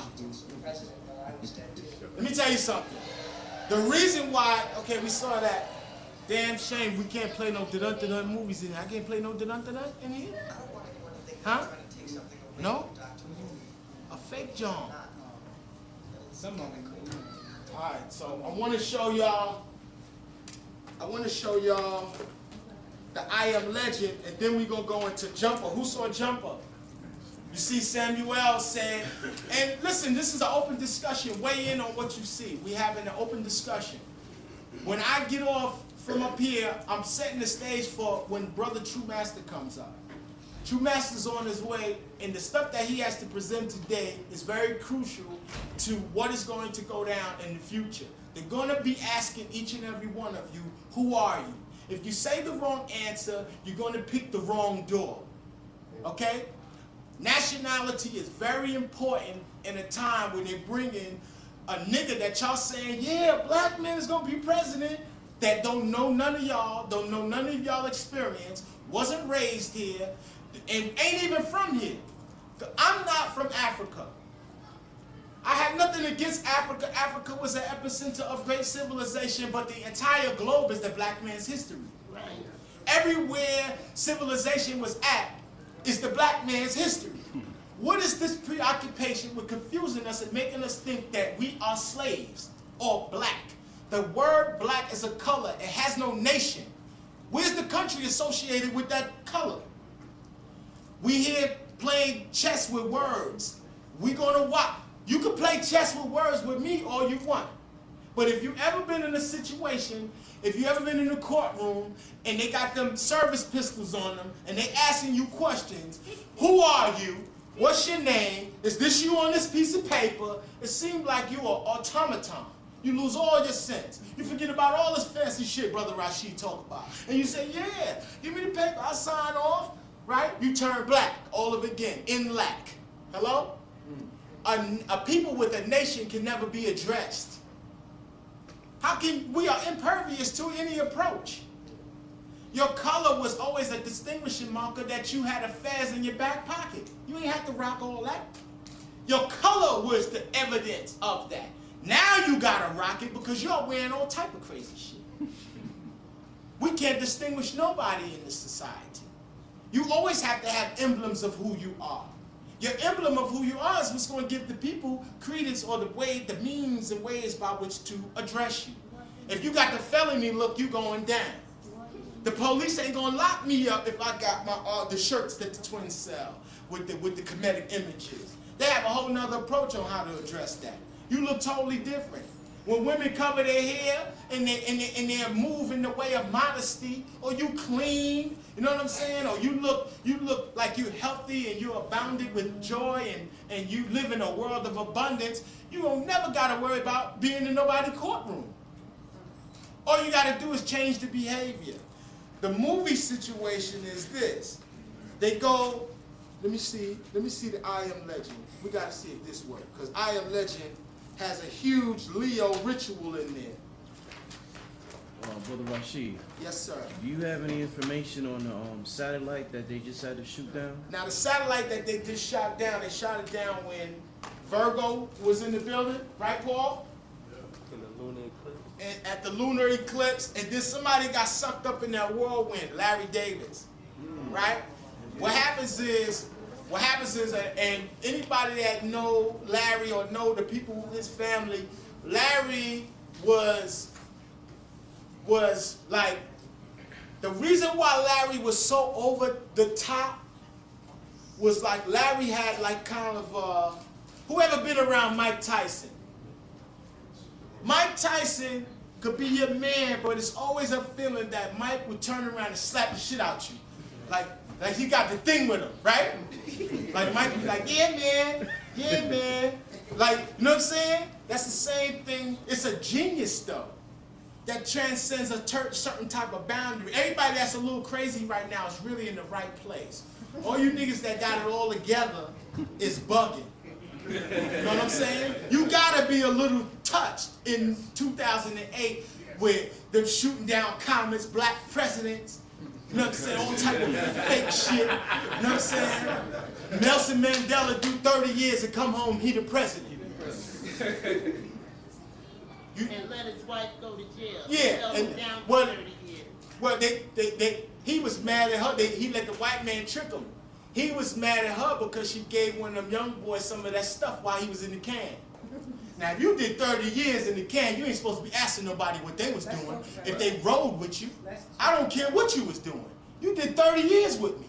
You understand what I'm saying? He got in that trick bag and they said, listen, clip her, we make a statue of you, nigga.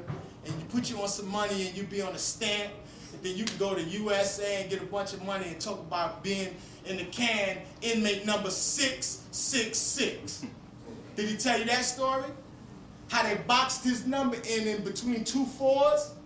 They did the same thing with Heath Ledger when he signed on to do, what? Fuck the movie. I'm gonna go right to the presentation. Show me, take me to the joint so I can show them the pictures. Go Rashid. When Heath Ledger signed on to play the Joker 727 days before the movie comes out.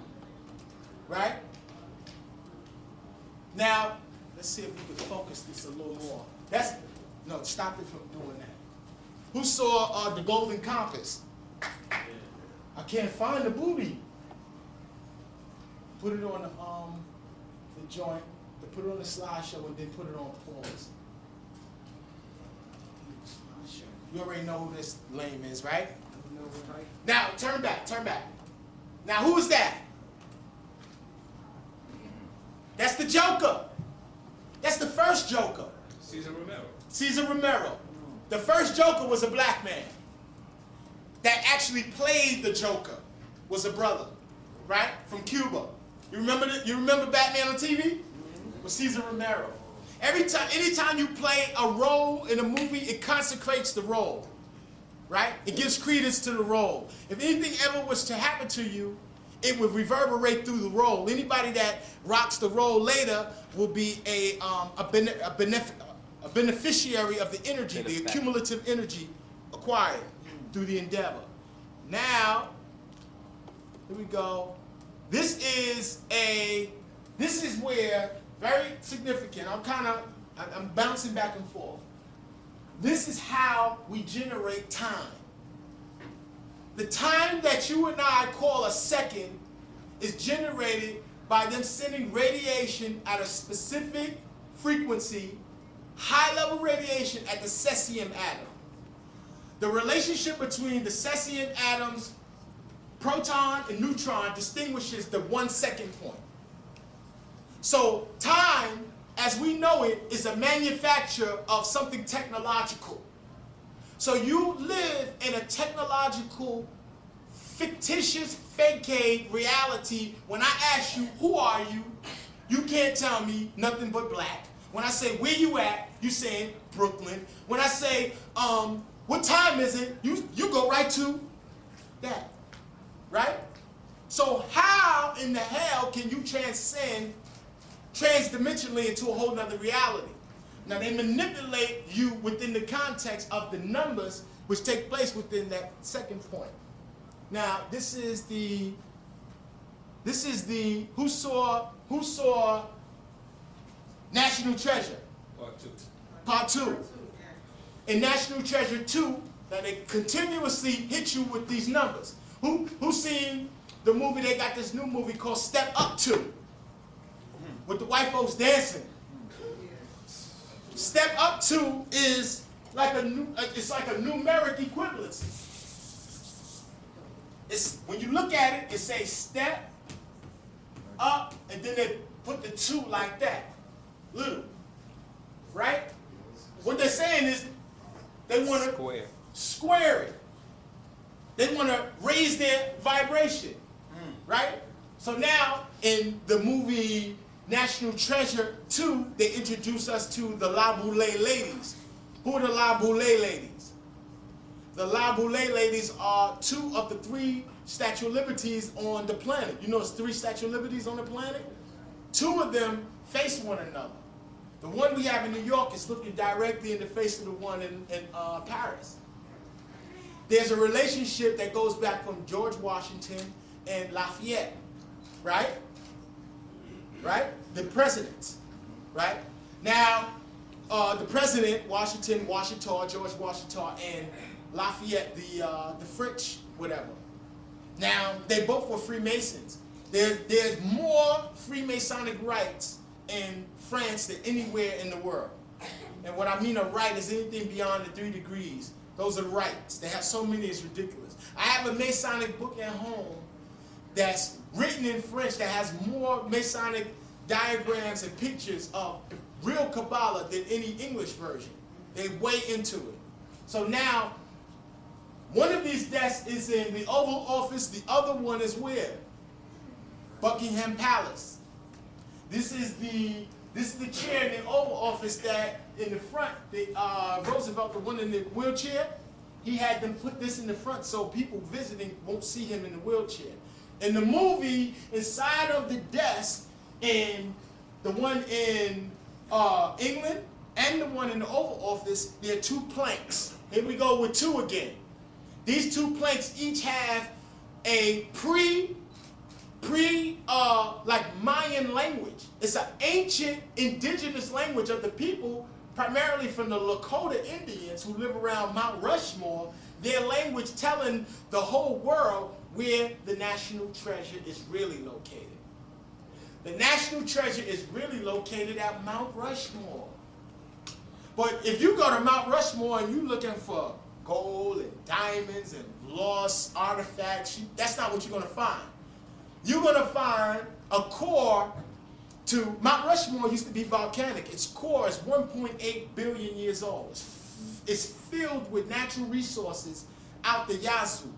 But the thing is, whoever sits upon it, whoever has it, whoever lays claim to be its guardian or has a relationship to it culturally, controls the whole area surrounding it. Now, the Lakota Indians called Mount Rushmore 6 grandfathers, right? Now, what the white boys do, they put 4 faces on it, which represents 150 years of American history. So they tatted it up with the 1 and 5 to make it 6. Now, the thing is, they know, and this is in Judaic law, that you can't own any piece of property that has a mound on it. You can't control or have any piece of land that got a mound on it. If you could, crackers would build a house right on top of the mound. You know what they build on top of mounds and pyramids? Museums. Go to Philadelphia. Philadelphia Museum is on top of what? A mound. My brother told me earlier, in Korea, when they bury you where? In a mound. In a mound. Right? Mounds are very significant in Kemet. There's no difference between a pyramid and a mound. They're both man-made in their concentrations or concentricities of energy. Mountains are synonymous with pyramid, and they're all synonymous with mound, right? So the reason why they can't own Mount Morris Park, they build parks around the mounds.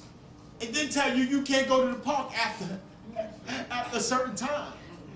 But the parks are used for spiritual reasons, right? But I got hit to my cousin Paul and Philip. They took me to Central Park. I didn't know they had an obelisk or a Tekken in Central Park. When I get there, I always seen it in the books, but you think it's a novelty. They don't show you the whole thing. When you get there, and he done pulled up there and he's seen some shit. Right, Paul? You pull up, you see them getting down with the rituals. But on each 4 corners of the Tekken is what, Paul? Crab claws that are made of what? Brass or bronze. Anything bronze or brazen means DNA. Okay? Because the same word for bronze is the same word for snake. That's why they always say in the wilderness means the physical body. Moses did what? He raised what? Hello? The serpent. Now, let me finish Very significant. Oh yeah. This movie was all Kabbalah. Watch the movie, read Dion Fortune's book. Go ahead, Paul. I'm saying, to finish off why they have it, why bronze craft here, because This is what the bronze does. This is what I believe it does. When you come near, go ahead. it's inaugurated on 13th degree Cancer, which also correlates and resonates with George Bush. So all the energy that you resonate in this particular epoch or this empire is channeled through that particular technique. And if the brother King is still here, Come up we here. have- Come up we here. have actual- Come up here so he can catch you in the mic. In the mic. We got actual footage of, we put the Zoom camera on it during the meditation. And once you zoom all the way in, you can see the frequency, the resonance, the energy. Cool, Yeah. We got it on tape. You know what I'm Yeah. saying? Another wonderful thing. Sit down. Be up here closer. Another wonderful thing Paul told me was that when he went there, he got hip to the fact that Manhattan is sitting on quartz crystals. The whole island. The whole island. It was inhabited. The indigenous didn't live here.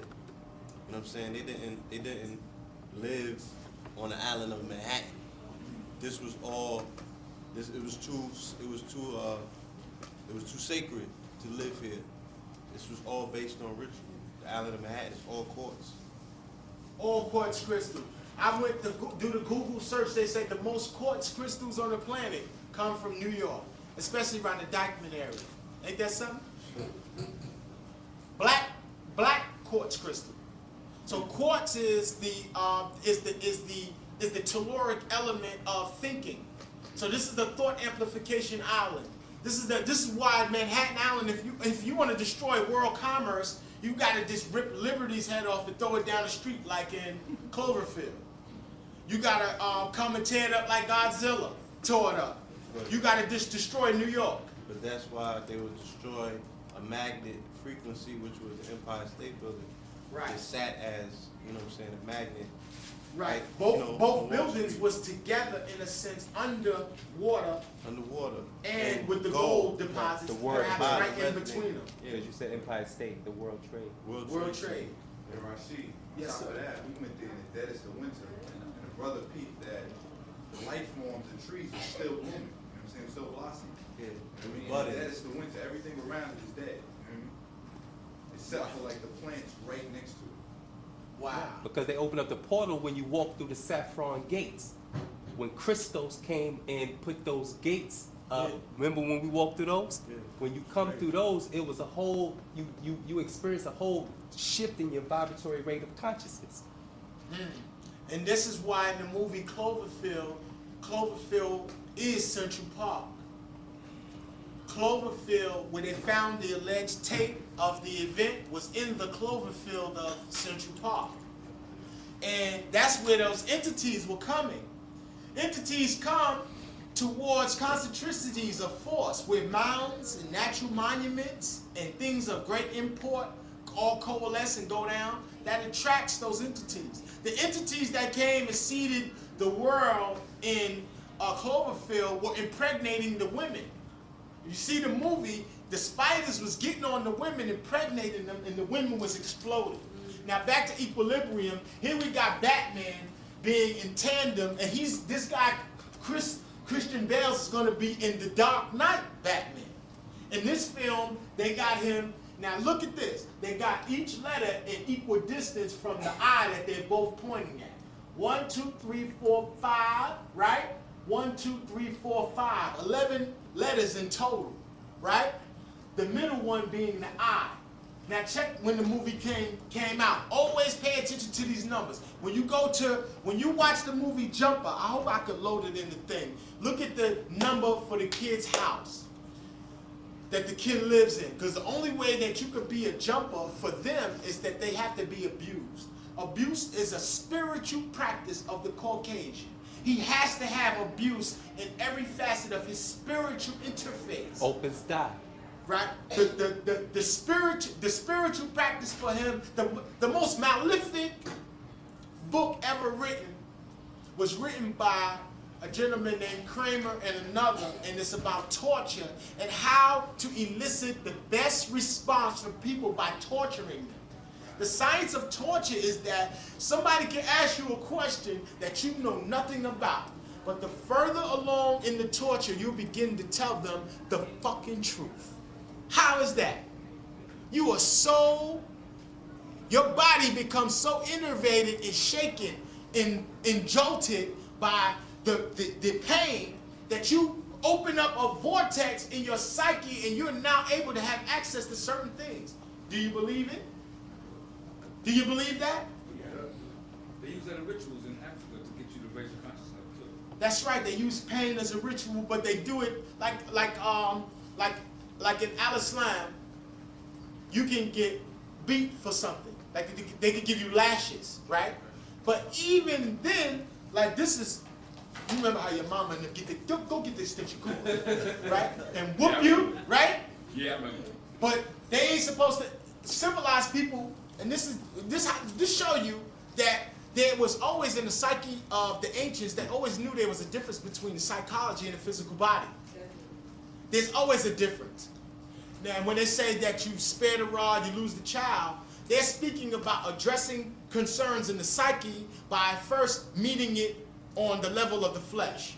So the Zulu have, the Pygmy have, I often reiterate this to brothers and sisters, that the Pygmy have a 6 months for the male children, a 6-month rite of passage where they're beaten every day. But not like this, get your ass over here. Not like that, not that. It's a light flogging, right? When you're born, in certain cultures, they scar you, right? The scarification, what does the scarification do to the psyche? The scarification creates a bridge between the spiritual experience, a synergy between the spiritual experience and the physical world. Every time you see it, the ingrain, you're reminded. Tattoo's the same. Go ahead. What about circumcision? Circumcision. To the baby on the second day. That's awful. No, circumcision is not awful.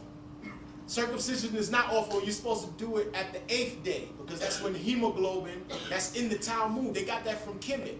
We even taught them the most propitious time to cut the PP. You don't do it right when you come out in the world. You don't have enough hemoglobin in your blood to add the necessary to heal the scab. To congeal. All right? Peace to Brother True Master. Give him a warm black candy. So now, when they snip the circumcision, now in certain cultures, when you get to a certain age, that's when, like at 14 years old, in certain cultures, you get circumcised. But if you even make a peep while they doing it in the hut, you bring shame against your whole family. And you ask them sisters, that is a rite of cleanliness. Yeah. You ask a sister about uncircumcised joints. They'll tell you. Them sisters is like loaded weapons if dudes is not clean.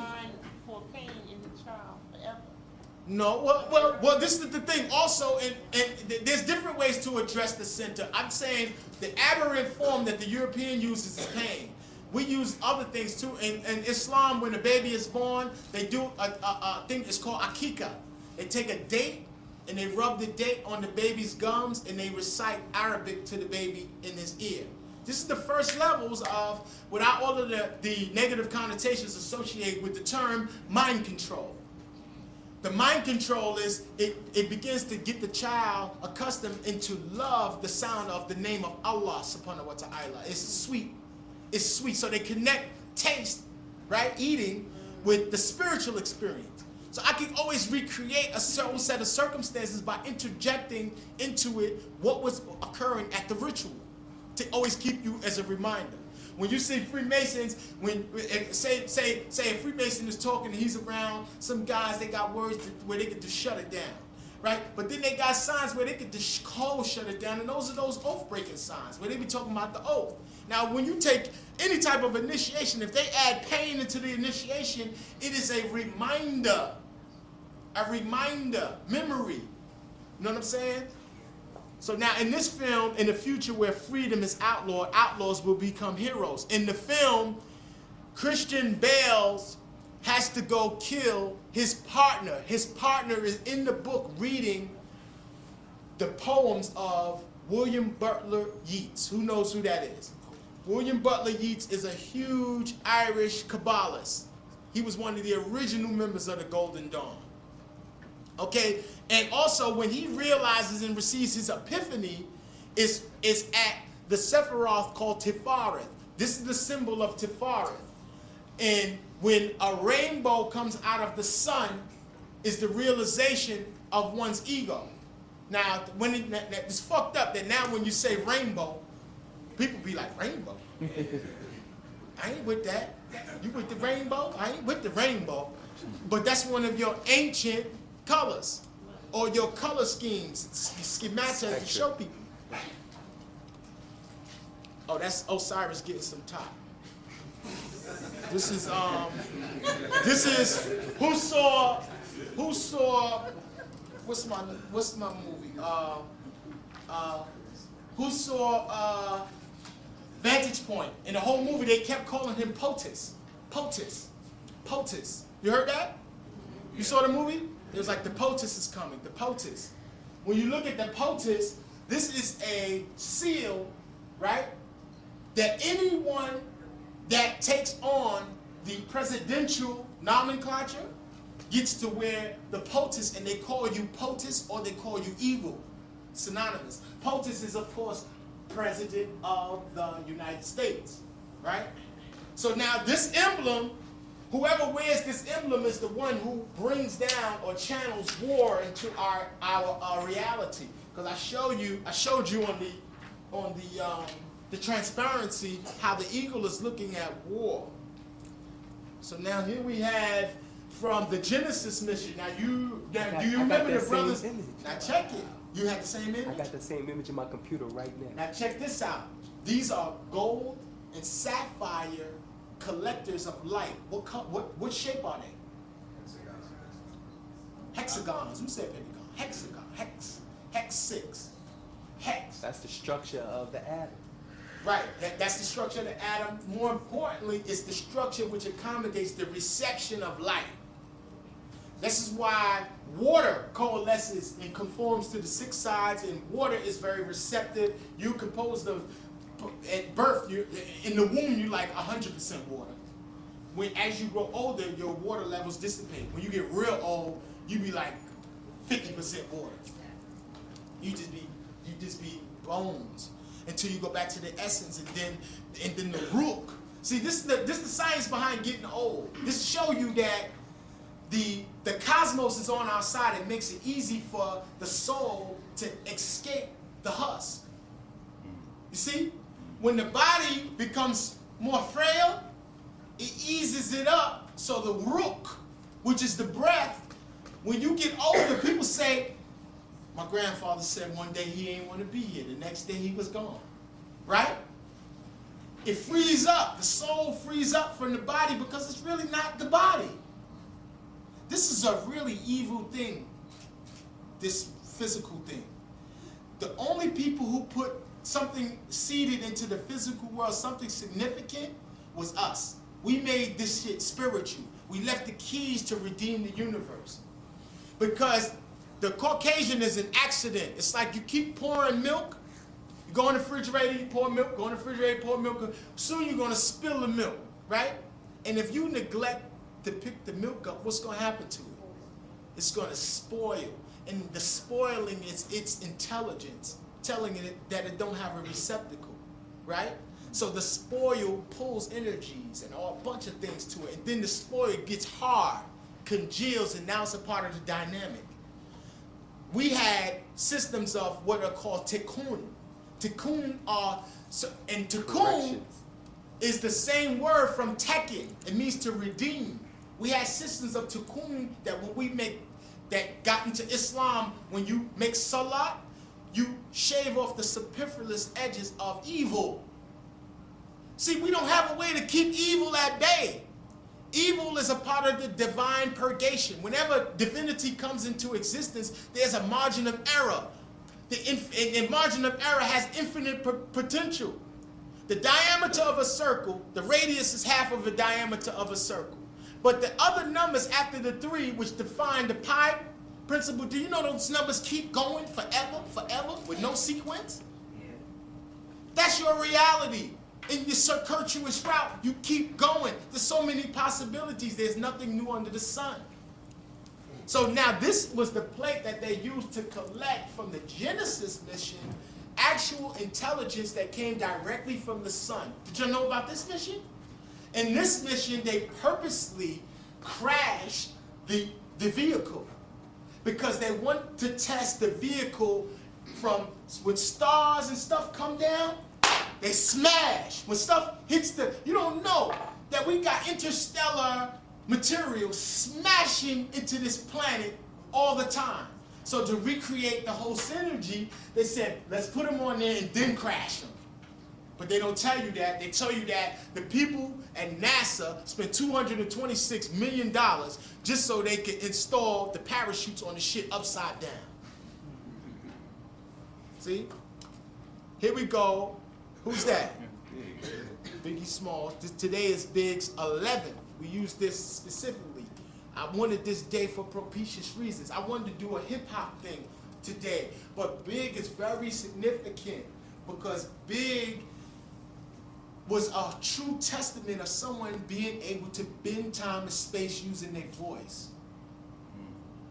He was the greatest in his day. He ushered up and inaugurated all of the styles that these dudes be using. Was this dude. Yeah. Was him. You don't like that, Rich? Would you want to have a battle? He started that double talk. Yeah, he started that double talk. Yeah. And Big had different styles, all type of stuff. Big was a legend. Here we go.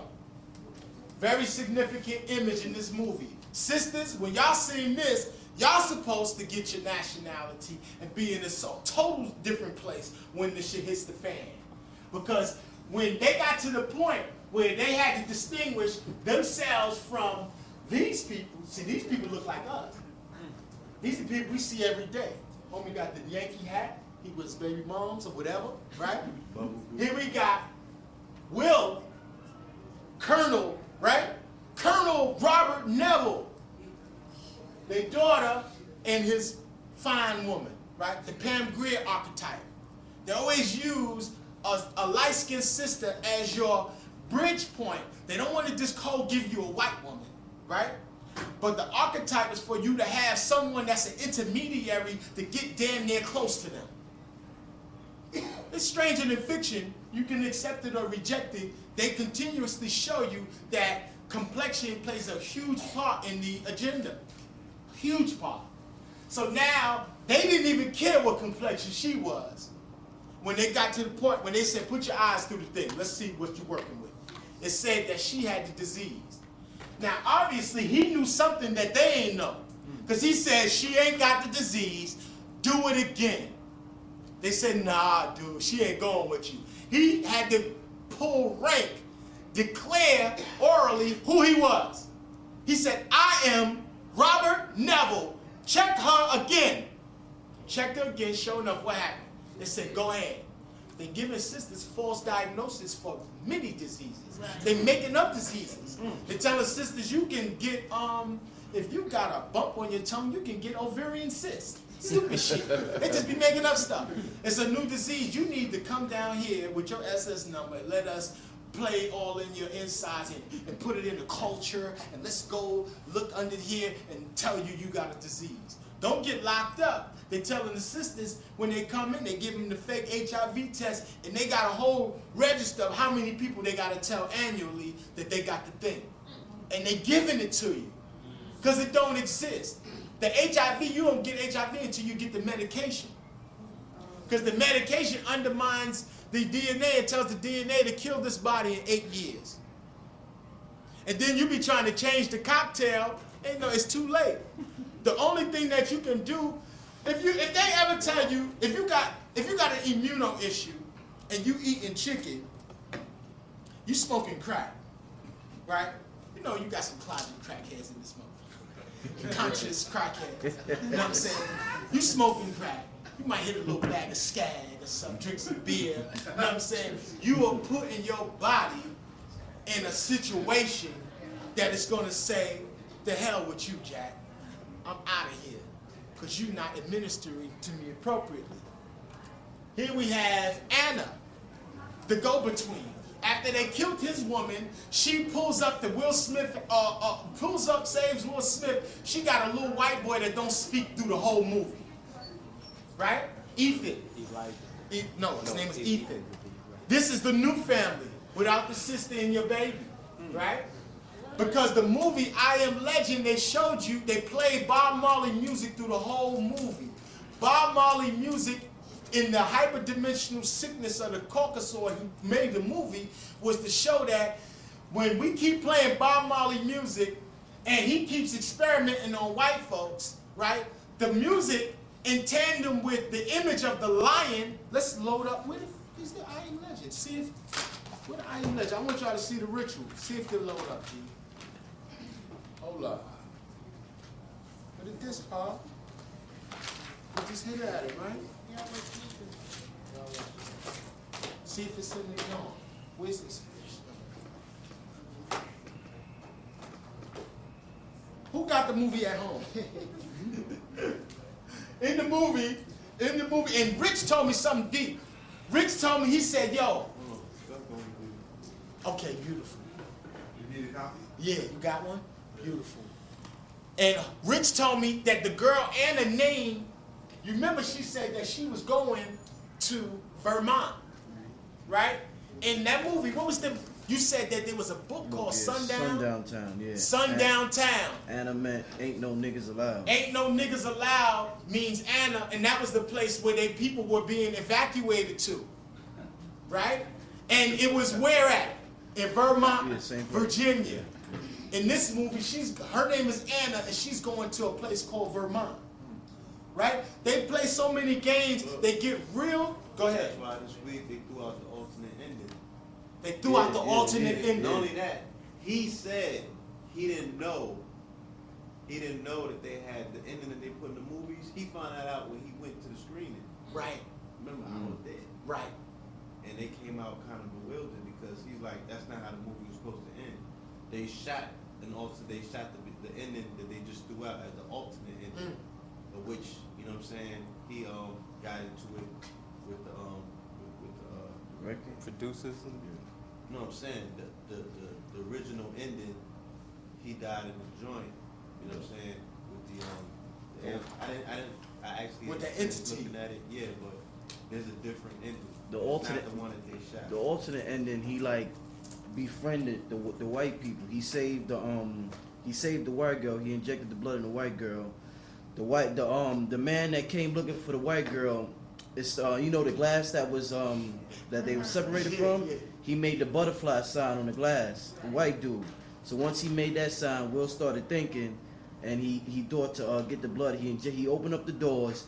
The other white dudes was about to attack him. The head white dude said, "Nah, hold back, stay back." So Will brought the white girl out, put the blood in her, brought her back to life. He grabbed the white girl, and they just bounced. Now, that's crazy. Yeah. Now, that's the alternative ending. Which was the original ending. Which was the original ending. That's crazy. They switched it on him. They switched it on that. They switched it on him. Hold up, let me. At the screening. That's super crazy. Now, this is an artist's depiction of the Temple Number 1 event. Now, when did they hit the comet Temple Number 1? Oh, right before Katrina, I think. Nope, they hit it on July 4th of 2005. Why on Independence Day? Why? It reverberates to their whole system of numeric sorcery. July 4th, 7-4 is 11. 7-4, 1776 is even deeper because when you go into the number 1776 is a Kabbalistic anagram for many, many tickle up sharing. Who knows what that means or where we saw that? Many, many tickle up sharing or upharsing. In the book of Daniel. It's beautiful. In that book, it says that the writing is on the wall. 1776 equals many, many tekel upharsin. or upfarsin. It means the writing is on the wall, right? So the writing, when they say 7, and I'm going to tell you this later in a whole nother thing, where you can do something to get 1.776 out of 666. I'm going to tell you now. Go to the I Am Legend movie, to the gas station scene, and look at the price of gas behind it. Don't read the gas prices this way. Don't read them this way. Read them down. The first line of numbers say 666. The last line says shalom.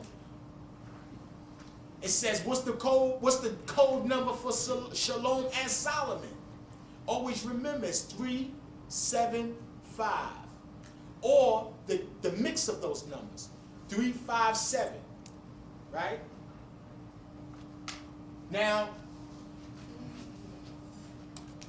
next image is, this is the area of temple number 1 that they said was the blast point, where they actually hit the what you call it, the comet, to expose, so they say, to expose the water that perhaps is on it, or they wanted to make the cosmic soup. This is their explanation. What the explanation is, let me just say this. What the explanation is, temple number 1 was before Katrina. It was the precursor for Katrina. If they could affect that, they could affect what happened in the next. It's deep. Every planetary body external to this planet is a holographic expression of who you are. If they can not address you on that level, then what's their next alternative? To create or enter into the external reality and aberration. It will reverberate down into you on that level. They call it temple number 1. Why temple number 1? Biblically, temple number 1 was destroyed, rebuilt in 480 years. The secret of the 480 is that's the amount of time it takes for the sunlight to hit the planet in the form of minutes. Now, I'm about to do a class where it's going to be a no-holds-barred class. It's going to be small. It's not going to be in these venues. If you come to the class, I'm going to tell you where it's at. In the class, and I'm going to blast out the email to those people who are interested. The way to let me know if you're interested is to blast me back with the email. Then I'll tell you where the class is going to be. The class is going to be no holds barred. I don't care if you just know a little bit of Kabbalah. When you leave there, you're going to be more symbol literate. You have to be for the days that are coming because they're not attacking you overtly. Here go the Wu symbol for the brother. Here go Vantage Point. Awesome movie. Now the Vantage Point, when they show you, even in the advertisement, it shows you that there's a dissection. There's so many separate aspects to one man, to one perspective. So your vantage point, when I watch the movie, they show you the same political assassination like 7 times. So the first time I seen it, I said, wow. Then they show you the second sequence. I thought I had it figured out the first one. Then they show you the third sequence. I thought I had it all figured out. Well, the vantage point, the people that I'm going to go into this. This is the first Lethal Weapon movie. Check this out. Now, the Vantage Point film was a political assassination in Salamanca. Salamanca, where's that at? Spain. The terrorist cell were Moroccans. They killed the fake president, shot him in the movie, right? Somebody told me that they shot Clinton about 7 times across the globe in other countries. You never know. They tell you anything. They tell you Benjamin Franklin invented electricity, that the Pilgrims and the Indians was holla, cool. They used to bust it up. You know what I'm saying? They tell you all type of bullshit. You know what I'm saying? So what makes you think that if they murked the fake president in another country, that they would tell you? Right? The fake president gets shot by a Moroccan cell of dark-skinned Arab-like dudes that were speaking Spanish. Right? This was like a sleeper cell kind of thing. It's like almost that they had to go to Spain just to pull it off because Spain is an authentic place of jurisdiction. Spain is an authentic place of jurisdiction. When they went to the president was residing on the 5th floor. They represented the 5th floor as a V, right? The V symbol. When they go up to the room, the people around him in his cabinet, they pulled a stunt and made a terrorist dude kill himself. They said the words to make him turn on was "make me proud." Pay attention to those terms. You might hear him again in another movie. He said, "Make me proud." Then the dude blew himself up while they was telling the president, "Press, just tell us right now, this sign here, let's bomb these. Look, we got the satellite cell right over this little group in Morocco. We could blow them up right now. Let's do it." President was like, "No." You know what he says? He says, "Morocco is the most peaceful country in the Middle East. That is our country of a peaceful country." He kept using the word, what? Peace. Going back to what? The treaty of what? Peace and friendship. Now, oh, hold up. How you go back, son? Let me show you this. Now, check it. This is the first movie. These movies is classics. I love these. All three of them. They was good, right? In the 80s, they were good. They good movies. They don't push out these kind of movies no more. Lethal Weapon. Which one is lethal and which one is the weapon?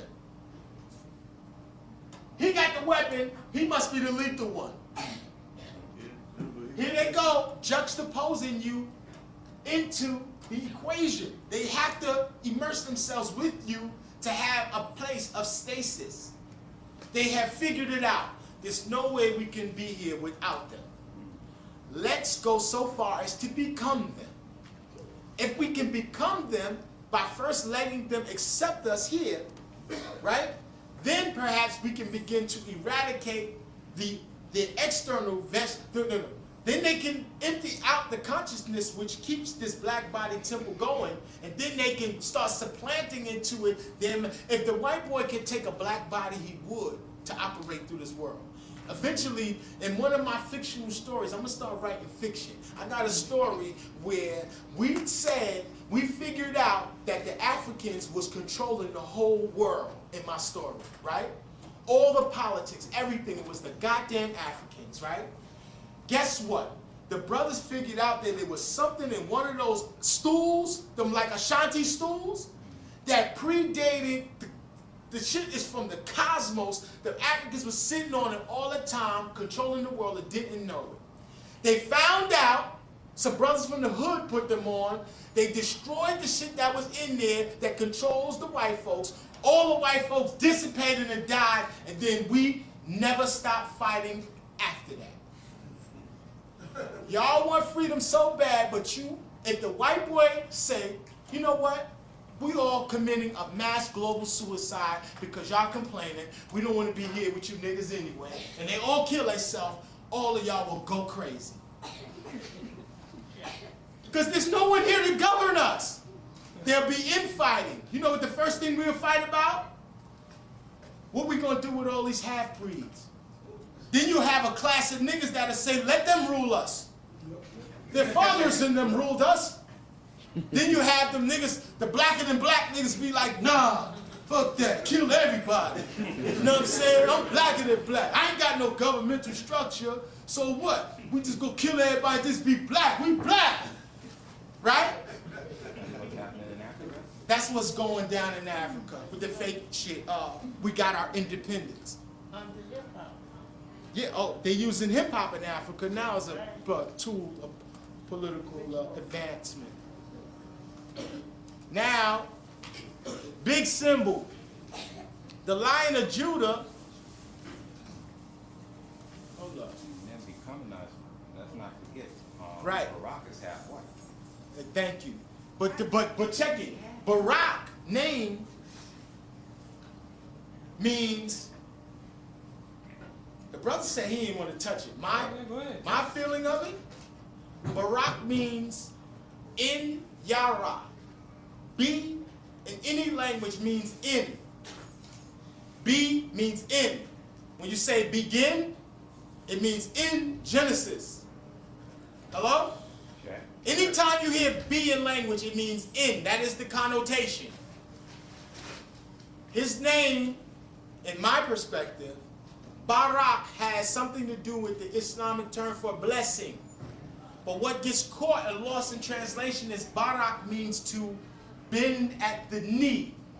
And niggas thought I was crazy when I said broke back mountain was a play with words, telling you to break at the knee and genuflect. Barak means to bow down. See, they say, when you say barakallah, means blessings of Allah. That's baraks, barakats. Don't mess up you hear Muslims say, don't mess up your barakats, brother. Don't mess up your blessings, right? Your barakats, your blessing, it means to bend at the knee. What time is it? What's the time check? 6 cents. 6, okay, let me wrap it up. Now, when barak means to bend at the knee, but it also means when you put a K at the end of words, it means yours. The word for K is the palm. Kemet, it's a hand. By connotation, it means to own something. When you put a K at the end, like New York. York means yara, means fear. K, your fear. Nu means we in language. Nu, when you say nu, it means we. York, fear. Your fear. Right. Barak is in yarak, in fear, in bending, in genuflecting, in bending. And he is Tom Beck from Deep Impact. Because the Beck, all you got to do with the Beck, when you spell Beck to call, all you got to do when you spell Beck to call is to add the resh right here to make it Barak. Barack Obama, I don't care who, if I run for president, did you know that Eldridge Cleaver ran for president? Did you know that? Eldridge Cleaver's an awful nigga. He got little Bobby Hutton killed. They let him, they gave you the same blueprint in the 60s.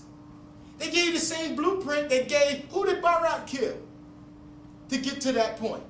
Because Jesse killed Martin Luther King to get to go, for niggas to be like, go Jesse. I remember people was disillusioned. People that close to me that I love in the 80s was like, go Jesse. They even had me thinking that we could pull that off. But like it's a huge accomplishment, which is not. Getting a job is not a huge accomplishment, brothers and sisters. Being able to get up, I get up and go to work every day. I take care of my kids. That's not an accomplishment. That's the shit you're supposed to do. Right? Everybody want credit for the shit they supposed to do. Right? Now, in the I Am Legend, they used, I wanna go and show you the movie. You go and look at the movie. Look at the part where they go in, when Will Smith is chasing the elk, right? The memory engram feature in that scene, they did a lot of branding in the movie. They were branding so much stuff. They branded the next movie with Superman and Batman. You remember that? Yeah. They'd show you a trio. It says trio, for like the phone trio. It says trio, and then while you're sitting there waiting for Will to shoot the lion, what happens? Here comes the trio. Remember the brother was speaking about Leo? Who comes? The lioness comes and does what? Eradicates the elk. Then coming with her is who? The lion and the cub, right? Who has Bob Marley's album called Legend? The album is called Legend. The whole soundtrack is to I Am Legend is Legend.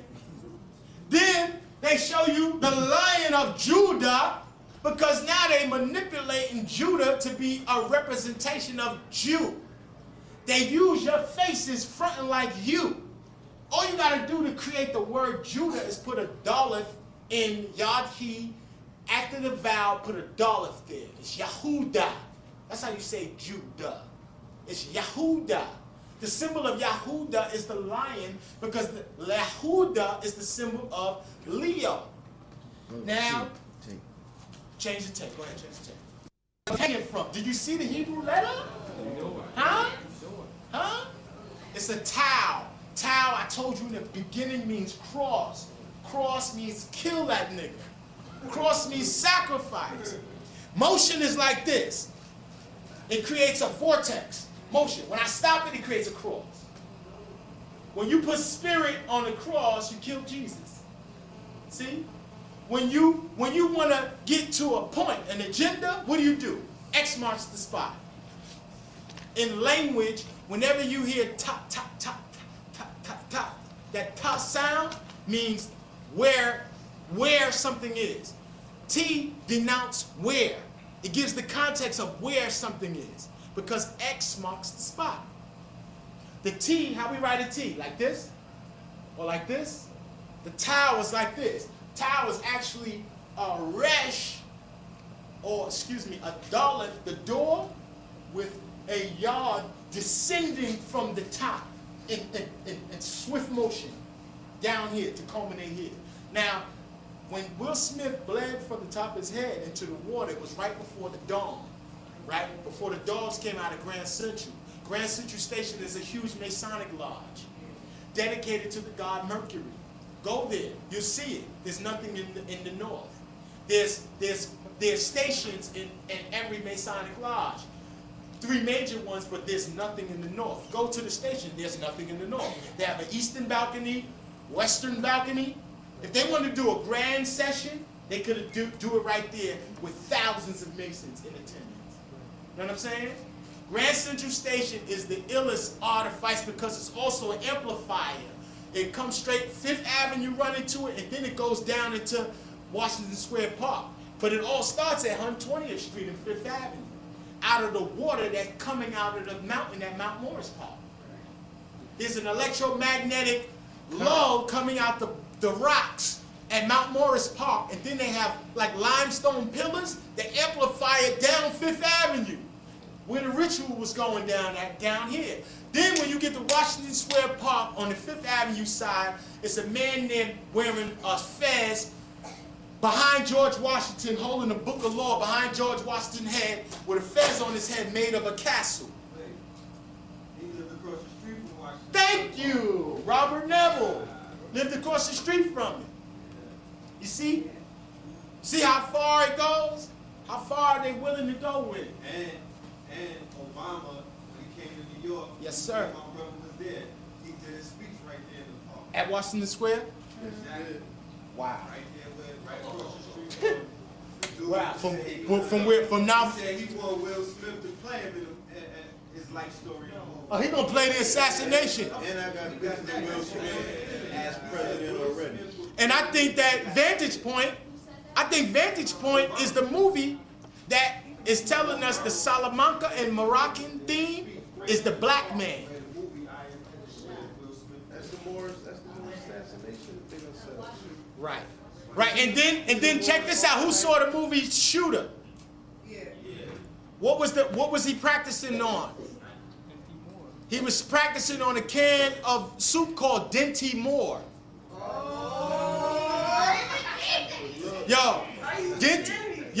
Dinty, Dent means imperfect Moore. Look at the movie Immortal. Who ever seen the movie Immortal? Right? Check out Immortal. They got a scene where the protagonist is getting shot at, right? Me and my brother right there watched it in my crib. One of the protagonists is getting shot at. Right in the scene, they got a white man dressed in all black with a black fez on. My cousin pointed it out in the last lecture about the Moor in the back with the fez on in the picture. Now, a movie set in 310 to Yuma. What is a movie set? The word set means what? It means to put shit there. I set this here. You know when your mother put something down, don't touch my stuff. I set it here for a reason. A movie set, they put everything there specifically. Go ahead, Paulie. The most significant is the TV show 24 when they're trying to kill the black president. Yeah. Right. And they kill him with a virus. They kill a black president with a virus. They try to kill him with a virus. They kill him with a shot, but they try to kill him first with a virus. Right. And now look how they killed Bob Marley. They put a nail in his boot. They couldn't get him no other way. They tried to hit him up. He performed like right after that. It was like, my enemies never wait. I ain't gonna wait. You know what I'm saying? But they was trying to kill him because whenever you get to a certain canopy in your message, when they get to read like, okay, this nigga done went too far, right? They iconicize you. They make you into an iconic figure. They got niggas walking around with Shay shirts on. They don't know Shay. Yeah. people into all this black culture. If you was back then, you can see that being black back in the 60s and 70s, that shit was hard. You had to make some decisions. You had to define yourself. Imagine people that was Muslim in the 60s. You know how hard it was to be a Muslim, a black Muslim with the Honorable Elijah Muhammad? You know how difficult that was? You know what I'm saying? With all of the social pressures. So now, the Lion of Judah entered the film as Bob Marley to reverberate the legend, the whole legend scheme. I don't know what that is. Okay, here. National Treasure. Now, who was that told me? Oh, Isaiah said, he said, now look at the torch in homie hand. Now, Liberty gets her head thrown in the other movie, right? But here it is. He's got the torch of liberty in his right hand, but he's holding the Book of Secrets in his left, right? Now, in the Book of Secrets, the president tells him, listen, I never seen the book myself, but do me a favor. Go to page 47 and tell me what's there. Here we go with the number 47 again. Then in the movie, it says that Albert Pike sent 2 missives to Queen Victoria, right? Informing her about where the World Trade Center was at. I just made that up. I'm just fine. Where the national treasure is at. But I made it up, but I want you to watch the movie and you look at how they anagrammatically, how Bruh showed us the Weinstein, WTC, how they put it encrypted into it. And then look at when they went to the mother and said, the guy, oh, did you know that the guy that killed Abraham Lincoln was the most successful actor in America? When he killed him? How's that for Hollywood? He was a secret society member, the Knights of the Golden Circle, who their job in tandem with the Ku Klux Klan was to reinvigorate the Civil War because they were disenchanted dudes from the South. That was like, hell no. You know what I'm saying? So now, oh, check this out. In National Treasure, he has a map to a secret cannabis like cave down under the president's someplace in Vermont. Was it in Vermont? It was someplace where they tricked him to go. Remember they said, no, we can't put him there. We got to put him there because it's the only place I can kidnap the president. But he presents the president. This shit is so crazy how they did it. He presents the president and says, yo, I know Washington was your favorite president. Here's an authentic map. And then the president says, you don't have to tell me what that is. I was an architectural major at Yale. That is the map of George Washington's house, and it has the underground chamber, right? He said, yeah, well, my great-grandfather received it from Charlotte, right? Charlotte, when you hear the word Charlotte, char means to burn. Char means black. Let means little. Eh, like rockets, little. So a little black woman, or what they called her, Charlotte, I Googled it. I said, let me see if these crackers is really doing something real with the movie. I Googled Charlotte. She's one of George Washington's slaves, quote unquote. She was the one in possession of the paperwork, though.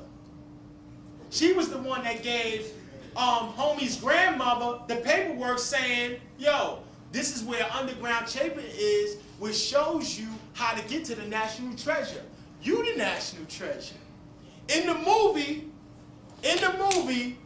they get locked up inside where all the treasure is at. Then to get the way out, they gotta find the current of water, which way the current is going.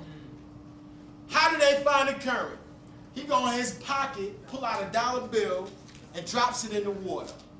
He said, hey, I found it. Now what's going on with our dollar? They now orientated in the film the current to come from Mount Rushmore. You get it?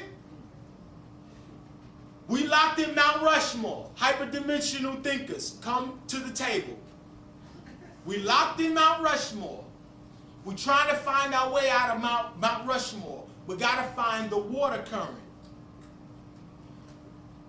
His father brother says, I know how to find it. Pulls out $1, drops it in the water goes that way. That's their way to freedom.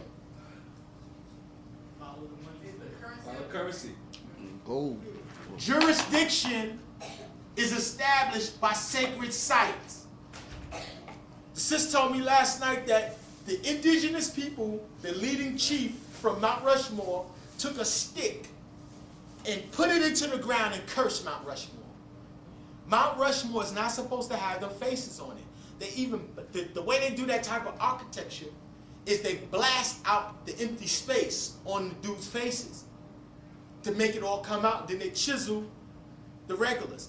They're not supposed to have 150 years of history on a mountain that has been named several things. Recently it was called Mount Rushmore. Recently, within the from the turn of the century. Go ahead. Also, when the movie came out, the Lakota, in the physical reality right now, the Lakota actually went down to D.C. and renounced and got rid of all the old treaties, which were 33 treaties, and told them, you ain't honoring nothing, we going back to our own indigenous structure. And in fact, anybody that got land on our property, any property on our land, we putting liens on it. Right. So right now, the Lakota Nation is actually calling for indigenous people to link up with them. Now, if it's a military maneuver, on their behalf, I don't know, but it's actually in existence right now. Who knows what this is? This is a festival the Shiite Muslims do. It's called Ashura. They commemorate or remember the death of two brothers, very instrumental in Al-Islam. And there's different lineages of Al-Islam. You got the Al-Islam that comes from the Sunni Orthodox Islam. Then you have Sufi spiritual Islam. The Shiaism is the Islam that has traveled from the birthright and lineage. So when they had the two brothers in Vantage Point, remember the two brothers? Was Hassan and Hussein. One brother was going to save the other, and they killed them both. They were both killed in battle, yes? That commemorates the death of Hassan and Hussein. And each year they do a festival where the men and the boys, they cut the head and they allow it to bleed. They also have a thing where they beat themselves. They beat themselves, almost like the Inquisitor. Okay? I want to speed through. Check this out. Here's the guy who made up the Batman, Kirby, right? I believe it's Kirby, or it's the other ones, two guys. But one gets all of the credit, then, peace, bro. One gets all the credit, and then one started just recently getting credit, right? Now, here we go. You remember this in the movie? In I Am Legend? I said, what the hell this come from? A Superman movie. I said, the first thing I said when I seen this, I said, Sid is going to have fun with this shit here. Because Sid go up top with the comic books. Open up a whole new vortex for people who've been collecting for years to let you know they've been preparing the kids for years for where we at now. You go read the comic books now, they talking about everything that's going on now. They talking about the national ID card where the superheroes got to register. Right. Here's Cesar Romero playing the Joker. The Joker is a very spiritual symbol because it comes from, I'm sorry, I got to skip all this. It comes from, You pass Keith the Legends, Joker. look, I want to show y'all this. Victor Hugo's The Man Who Laughs. This is where the Joker comes from. He was an abused person in the story who got both sides of his face cut so he has a permanent smile. Right? As a result of that traumatic experience, he just becomes an awful cat. You know what I'm saying? So now, here we have, who saw the Golden Compass? We're going to talk about that too. Here we have, in synergy with the lion, they have created the image that Bob Marley is synonymous with Judah, right?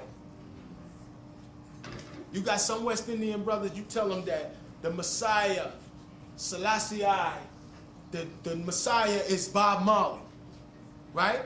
Some of them be like, hell no, how you gonna be the Messiah and your daddy white?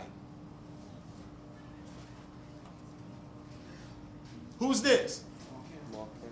Mark Hamill. What's he famous for? Luke Skywalker. Luke Skywalker. What else? He's the first person to do the voiceover for Batman in the cartoon. He was Batman's voice. They hyperdimensionally put different agendas into play with the exchange. Here we have Lethal Weapon 3. Both of them got guns, with Joe Pesci in the middle. Here, in the first movie, Danny had the gun. Now Mel got the gun. Now look who he pointing that sucker at, and the sucker loaded. If y'all ever had a pistol. Cotton back. A lot of niggas be so angry, ain't never had a gun. Who you gonna kill when the shit pop off? You gonna remember what you seen in the movies? I pop the top, right? Because it's gonna get to a point where you're gonna have to have an armed struggle. The very bottom, and all them kids that y'all be seeing in the street, that you be seeing with their pants hanging off their ass, and they be having that diddy bop, and they be coming through like this, and you be like, what the hell is their problem? Right? When the shit hit the fan, they're gonna be the ones there in front of you, making certain that they don't violate. See? We be thinking that consciousness always have to talk slick and look cute and wear fancy dashikis and look, cultural. Consciousness seeds itself wherever it feels like, especially melanin. Melanin do whatever it want when it feel like it. Whenever it feels like it. Melanin is the jumper from the movie. You seen the movie Jumper? Jumper is and you see, and in the movie, go ahead. They only jump linear in the movie. They can never jump back. They never jump the way that we jump. Right. It wasn't intergalactical. They only was jumping through their times. The way that the white boy does it, which is linear. Right. We jump in time. We jump back linear and everything. That's the reason why none of them could wear none of the old shit that they wore in the 70s, but we could wear the shit we wore in the 70s and make it new. And you see that with Denzel. I mean to cut you. You see that in Denzel and Deja Vu. This is He was able to jump. Right. You know what I'm saying? Right. But the only thing that helped him in Deja Vu was the love for the black women. And they knew that the only person they could get to go back in time was a black man that loved a black woman. Because that's the energy, that energy alone that he has for her is what keeps this whole dynamic going anyway. Kabbalistically, the whole universe exists predicated on the warm embrace of Binah and Chokmah. They're in an embrace that's so tight. Pre-Torah Judaism, the Haggadah, and all those legends that come out of Judaism, they always say that Adam and Eve was in one body. One face facing the other and the other facing the other. And then they were split in asunder from the back, right? And creation. And then became separate fold. You had asked, did Barack have to kill? Yeah. We didn't finish up. Yeah, well, he probably killed somebody. But I heard Barack was an awful bastard over in his hometown. They had a lot of people that didn't have no heat. No lights. They had a lot of foul stuff going on in his political district. That is the big sacrifice for every. When I was in prison at the year 2000, people think brothers in jail be playing. A God named Just God shut down the whole system. He preemptively started sending out the word to people leaving jails, getting on the bus to go to other spots, shut down the whole system on the year 2000, right? I was in the max joint, Coxsackie, with all the prisoners, 35 years, 40 years, 25 to life, ages from 16 to 19 years old. Only a few adults sprinkled out. So it's gladiator school. But when the shit hit the fan, all them little babies was in their cell holding it down, right? You know what they did? They sent a dark-skinned Spanish-speaking nigga from Albany, relocated him to that jail so he can go as a double agent and go on every tier and gallery and tell them in Spanish and in English with his black ass, right? Saying y'all the only jail in the whole state still doing this. Everybody else is back at child, doing their time, right? And that, when the whiteys was coming up there, brothers was like, oh, you forget that we in jail anyway. What you gonna do with us? Right? You know the socks that you wear, get made in the penitentiary? You know the stray jackets that be in the insane asylums, the pajamas you wear, the boxes you wear, the strap around the boxer. Why you think that? Why you think? Yeah, Corecraft. You ever seen the Cisco trucks? Yeah. The Cisco trucks is killing them off the prison industrial complex. Okay, what happened? Okay. Oh, okay. You gotta keep going. Okay. The computer hibernating. Ain't this some shit? Okay. Now, back to Heath Ledger. If you ever came to my house and I was dead, right, and you be so silly as to call Paul, hey Paul, I'm in the house, Ahmed's dead, right? And Paul says, oh, okay, fuck it, let me call my personal security so they can go down there and assess the situation, right? When they get there, right, they gonna lock Paul up. They might lock my ass up too, because I'm dead. They be like, I'm locking you up too, right? You ain't supposed to be in the same room with him dead, right? Now why? Because it's Heath Ledger. Ashley, what's her name? Kate Olsen?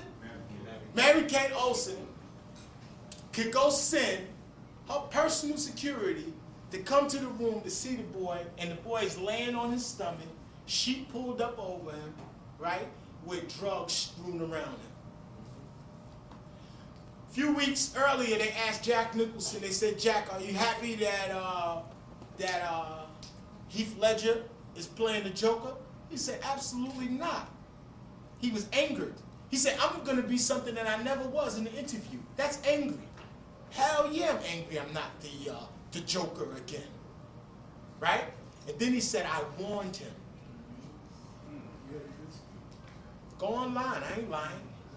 He said, I warned him. This is his official statement. He said, I warned him. Then he tried to qualify it and say, I warned him about the Ambien.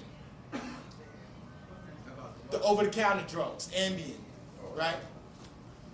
People are saying that this role, if you've seen the trailer for Joker, I did not know that was Heath Ledger. He got so into this role that he was possessed by the franchise damn near. You know what I'm saying?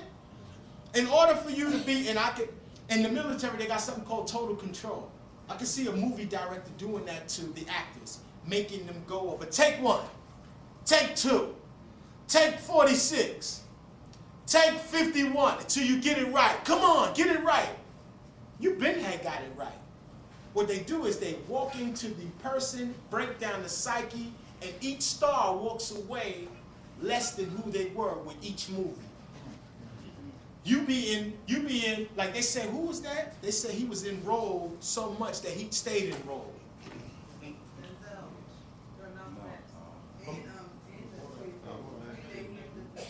Malcolm X, but Jim Carrey, they said Jim Carrey is really stupid. People that be around him, that's a funny crack. I remember him from Living Color, right? And Fire Marshal Bill, oh my God. But people say he's really stupid though. Like he stays in character. The acting is a whole machine, and what they try to do is to create and make you into a star. Do you see the absurdity?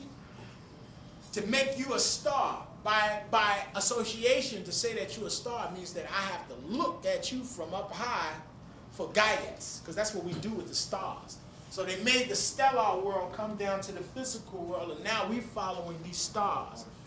So did you see Jumper? In the beginning of Jumper, it starts, he's on the top of the Sphinx. Right? You seen it? Y'all didn't see it? I seen it. They go into how he became a jumper when he first got cognizant of it. Who remembers in the 80s when kids used to walk on ice, right? And they go down under, but they drown, but they're not dead. Remember that? Yeah. So many cases. It was so evident. In the 80s, it was happening all the time. That you be submersed in the cold, it freezes you, but when the people was coming out of it, they was coming out of it with powers. In one place, you be Riri. Developmentally, you have to start over again. But you have access now to a whole different corpus of spiritual stuff. The dude linearly jumped from going under into a library. Twice, he jumped from there to a library. Then another scene, he becomes an international banker. He's jumping all over the world, taking the currency from all over the world, and then the shit made me think that he was the one that created all of the bullshit in the world with all of the jumping, and this Samuel Weathers a good guy. Said, you ready, True? Almost? All right. This is what we're going to do, Mass. We're going to take a 15-minute break, and then we're going to come back. All right? Hold up, y'all. Now, this is what they did. They did, like Philip said, a bunch of linear jumps in the future. There was a part where he was sitting down, watching the television, the news, right? Yeah. And he seen Katrina. Yeah. And he sat there and turned the fucking channel. He turned the channel. That ain't got nothing to do with me. That's what he said. And kept letting it go down. If you had the power to go someplace and chance to mentally pull the people back and forth, you know what I'm saying? Now, as you can see, we had a large number of individuals speaking, because in my paradigm, there's no one star per stage. We are trying to inaugurate for the community a whole new set of people, including you. If you have something significant to share and that is going to broaden our horizons and make us think outside of the present paradigm, you are more than welcome to present. All right, you hear that? And we are to always consistently patronize establishments like this that are doing this type of work, because this type of work is almost unheard of. You know what I'm saying? So with that, we're going to take a 15-minute break, but when we come back, this historical, and I was privy to a sneak peek. The God ain't show it all to me, because he know I'm a jewel thief. I take your shit, remix it, and be like, yeah, legend, right? So God showed me a little bit of it, but it's historic nonetheless. Stay tuned and come right back after the break. 15 minutes. If you want to get something to eat, get your eating first, and then do everything else after that. Peace. Peace. First thing I'm going to do is I want to show everybody this book, even everybody in TV land, very fast. This book is called The Negro, the Black, and the Moor. And it's by Brother Romani M. Emmanuel. They gotta close the door. Huh? The sound, they gotta close the door. Well, close the door. And the book shows clearly, it has all of the documents that these brothers were submitting to the government, informing them that they are not to refer to them as either black nor Negro, and go even further to qualify why those terms are not synonymous with freedom on any level. And the book shows the correspondences that the State Department and all of them were responding back to these brothers, telling them that we fully cognize and understand what y'all are saying. So it's not a mysterious thing that we talk about. And I always tell people that the books are far more significant than the DVDs. They could cut the electricity off, but that won't affect the book, right? Books are super serious, significant. All right? Now, before we bring Brother True Master, Brother Victor is going to come up and give us an announcement pertaining to some of the events that Be Creative do. And you know this brother this is the brother that brought Dr. Xavier to LIU in this lecture hall. All right? So give the brother a warm black hand. Greetings. My company's name, I'm going to be real brief. My company's name is V Create, and what we do is we employ people such as Dr. Sabi or A.A. Rashid, not yet, but we will be working with Brother A.A. Rashid and others to come in and speak about their topic of expertise, whatever that may be. Dr. Sabi's happened to be health, so we got him in to speak on health. We're not going to be knocking down anybody's door, no disrespect to any religious, if you're Jehovah's Witness or whatever, but we don't do that. We're not going to be knocking at the door. We only offer the information to the people who want it. So whoever wants it, we have it to give, and it's going to be from the people who are experts in their field. For this, our next event is going to be on Fridays, every Friday at 7 p.m., and it's called Know Thyself. Excuse me. It's called it's our first annual film festival called Knowledge Through Cinema, and that's going to be at 7 p.m. every Friday night from now till March 28th. So if you want to come, it's right here in this room. Right here in this room. So you want to come to it? Just let us know. It's $10 to get in. It's not a big deal. We watch the movies, and it's going to be cool. In fact, the sister from Sankofa, we're going to be playing that. She's supposed to be in. She emailed us and said that the main actress, she's going to be here for the screening. Wow. So that's something that's to look forward to. Anyway, if you want to contact me, the number is 347-782-7564. Again, that number is 347-782-7564. Thank you, Brother Rashid. You're welcome. Peace. You're welcome. Peace. If you didn't have enough opportunities to partake in all of what our vendors have, the vendors will still be there at the remainder. We want you to pay attention to Sister Annette Thomas. If it were not for Annette Thomas, we wouldn't, the sister outside right now with the Seymours, we wouldn't even know Sadie. She in fact brought Sadie to the U.S. to be able to teach us on that level. She's out there now with the Seymours. She was one of his premier students. Another sister in attendance as well was there at Usha Institute. I know when I was there when I was a baby. In there in the beginning was Sadie. So we got a whole lot. We don't have to outsource in our community. Everything is here. You know what I'm saying? Everything is here. Without further ado, I'm gonna give the floor to Brother True Master. He's going to bring someone else, brother, up to introduce himself as well. He's gonna speak briefly. So give our brothers a warm black hand. Usher them up.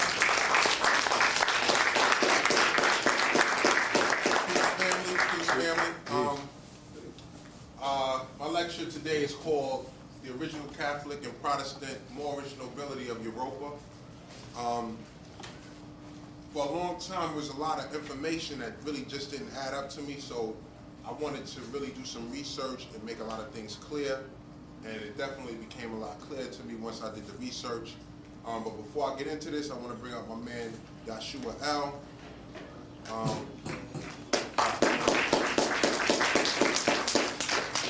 I've learned a lot from this brother right here. Me and him are kind of like sparring partners. We go back and forth, and we share a lot of information, and I would like to think we inspire each other on different levels. So, y'all, you know, what do you think? Good afternoon, family. How are you? Peace. Peace, Hotep, Islam, and so on. I'm going to do my best to get straight to the meat and the potatoes of one of the reasons why I'm here. I just got off the plane. I'm on a worldwide assignment. My job is to unite the world's currency. Who speaks this language right here? We all do. We all do. Okay. This right here cuts through everything. Even the Creator deals with energy, commerce, contract, whether it be verbal, whether it be covenant, whether it be through blood, whether it be through gold, silver, dead bodies, living bodies, heavenly bodies, bodies under the earth, bodies under the sea, you name it. So, I didn't just want to talk, I also wanted to show that I speak a language that even if I didn't know how to speak English or any other language that we speak, all I had to do was just pull out something that I know that you speak. And then, you know, the contracting would begin.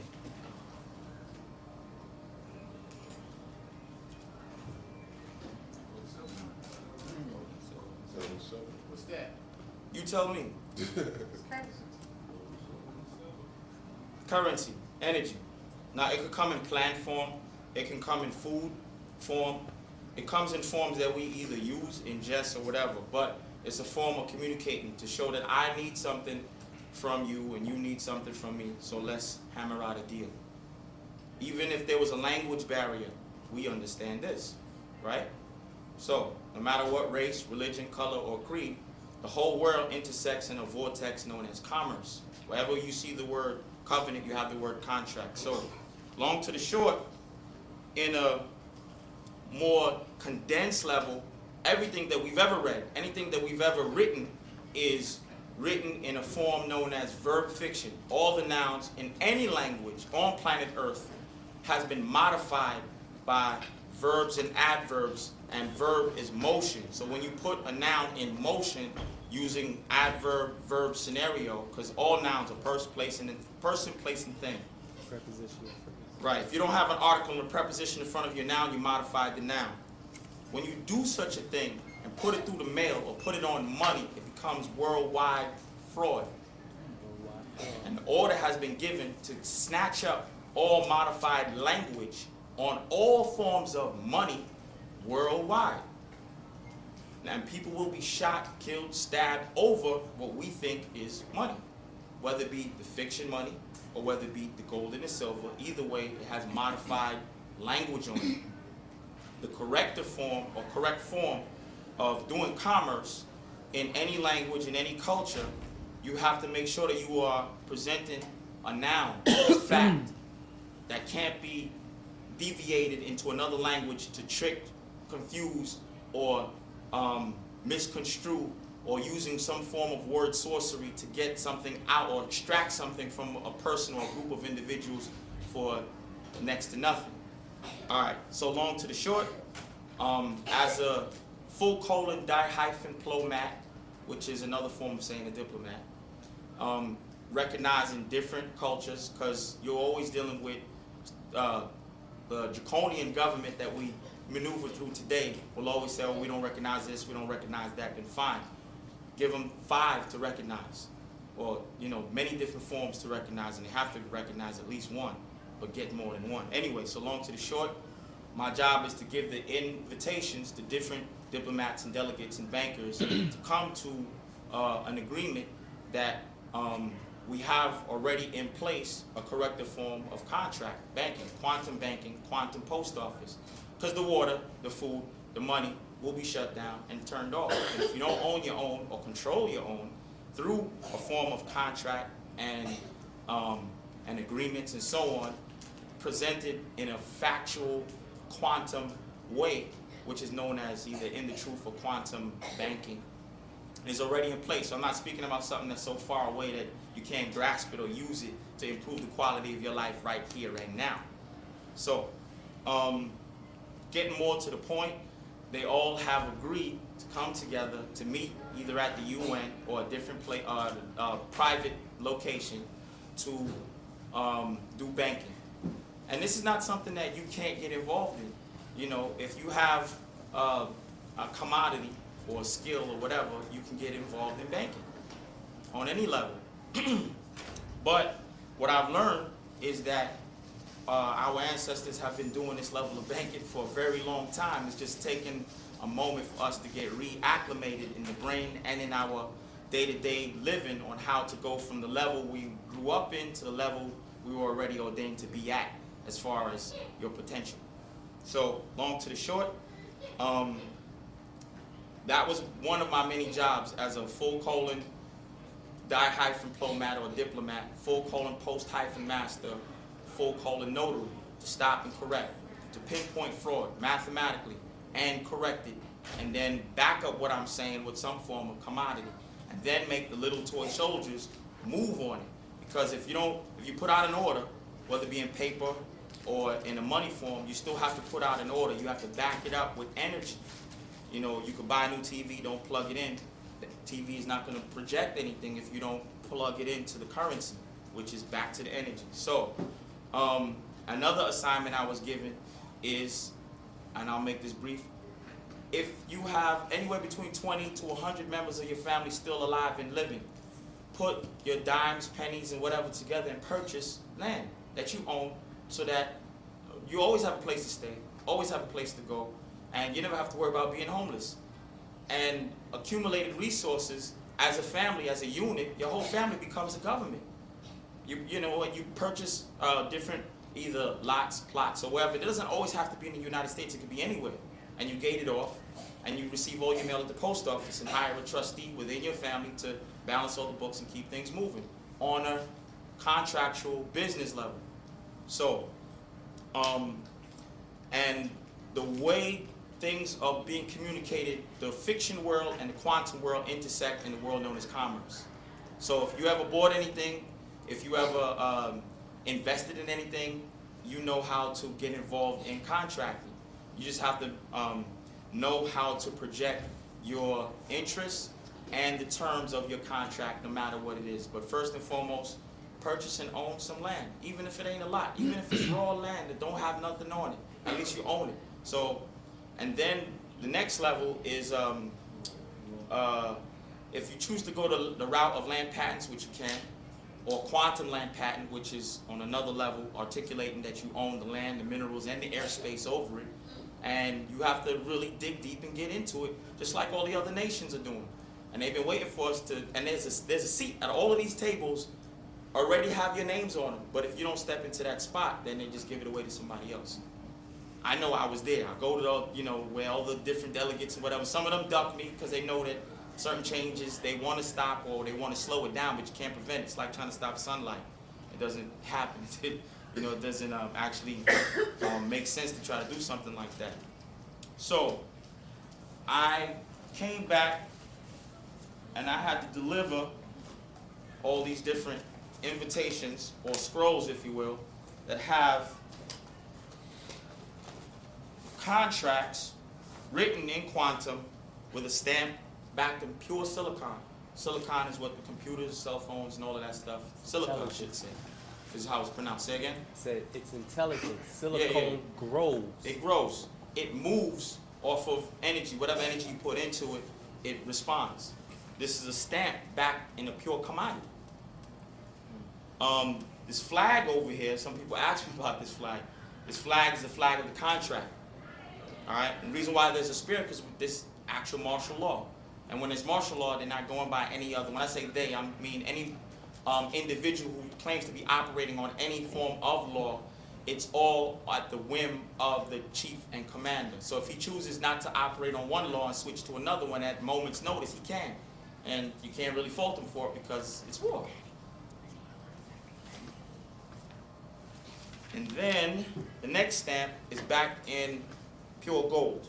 It's a triangular stamp. And it's registered with the Unity-States of the World, World Corporation and the Universal Postal Union in Bern, Switzerland. So the post office controls all your contracts and all your money, moves everything. And if we don't get into our positions, which means when things stop or slow down or shut down, the contracts are still going to need to move. When everything shuts down, paperwork is still going to need to be moved. Books are still going to need to be printed. Contracts are still going to be or offers and return offers are going to be needed to be moved from ports of entry to other ports of entry. And to stop the mail is also a federal or international offense. So when you are a full colon post-master or postmaster, and you're transporting documents from one port of entry to other vessels in dry dock, because every building, every car, every house is a vessel in dry dock. It's how can I put it? It's like a ship that's been pulled over into port because the laws of the sea is being used on the land, and you're not really on the land when you're on the street. You're on the high seas, and we're on a body of a heavenly body floating in the sea of space. So, and Christ even walked on the water, right? Meaning because he knew the law of not only commerce, contract, but the law of the sea. So, long to the short. Oh, and David Windmiller, who was the spokesperson for quantum language, is dead. I have his death certificate here. They killed David Windmiller? Well, he's been chipped up since 2003 when he went to go see the Rothschilds. We'll discuss that later. Wow. When did this happen? Well, my spirit read it, and I saw him and dealt with him eye to eye back in 2003. He admitted to being a fraud and a fiction here in this document, and I called him on it. I know, I used to be one of his students. And we're going to deal with that at the UN because he's also contracted and beguiled a lot of other diplomats and a lot of other bankers And my job is to pinpoint it, find out who, what, where, when, why, and how, and stop it and correct it. Yeah. Where was he in fraud? Where was his error? Where was his what? His error. Was it intentional? No, it was intentional. I have it right here in writing. I have the CD on the computer where we have the audio file where he admitted to being a fraud and a fiction in the well of the court, in front of all the other Shriners, Masons, Jesuits, and so on, and all the other dudes and all the other people that hold positions in high power and pull strings, visible and invisible. So he admitted to being a fraud and wrote his name also in fiction, claiming to be a fraud, and then try to jump back into the land of the living again. You can't do that. Only way you can do that is unless you box up all your fiction and name it and label it as artwork. Because if it's fiction, right, you modified all your nouns using verb fiction, which we all were taught how to read and write using verb fiction, which is fictitious conveyance of language, but more to the point, you can box it up, all things in a box is an omission. Doesn't count. It's there, but it's not there.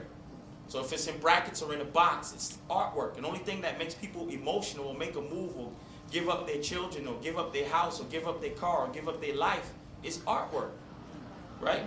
If you ever seen art or in form of something that's beautiful projected in a box, and if it motivates you to do something, whether it be rape, kill, steal, or murder, or make a baby, or have children or build something, it's artwork.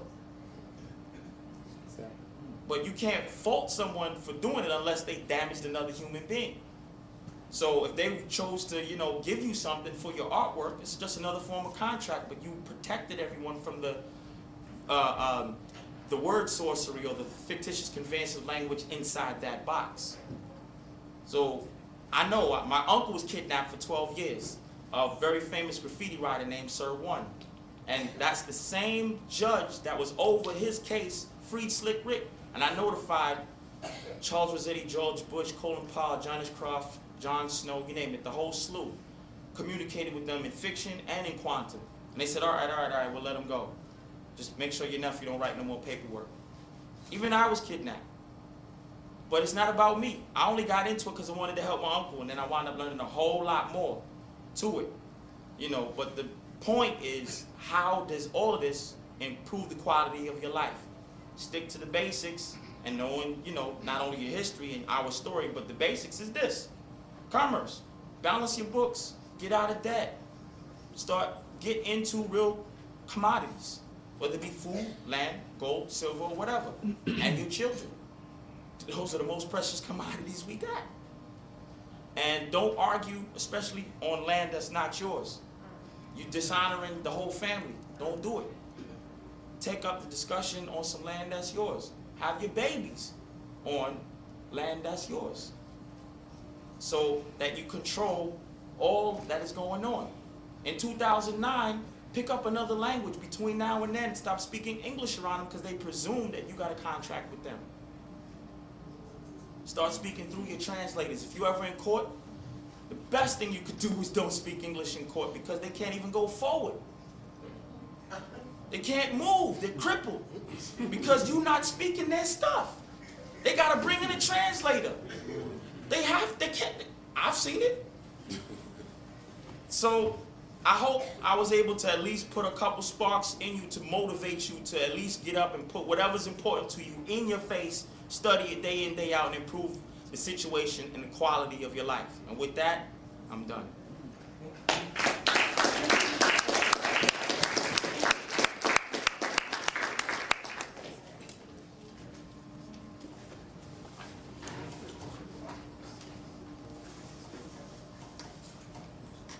Is it possible to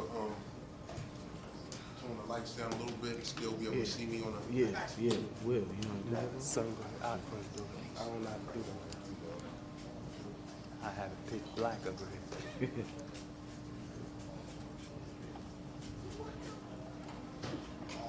You good, like that.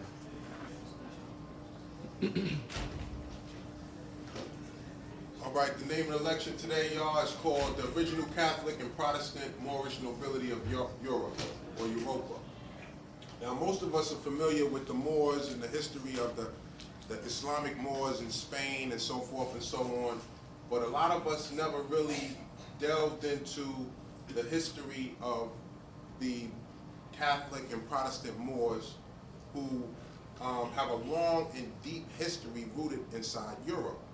And it was very deep because the more I looked, the more I found, and it was like, even though I could tell that they was constantly trying to wipe all of the, or suppress a lot of this information and hide a lot of this information, it was like a daunting task because it's too much, it's overwhelming. It's like, you know, I just challenge you on anything you hear up here that you don't really think is accurate. You got names, you got dates,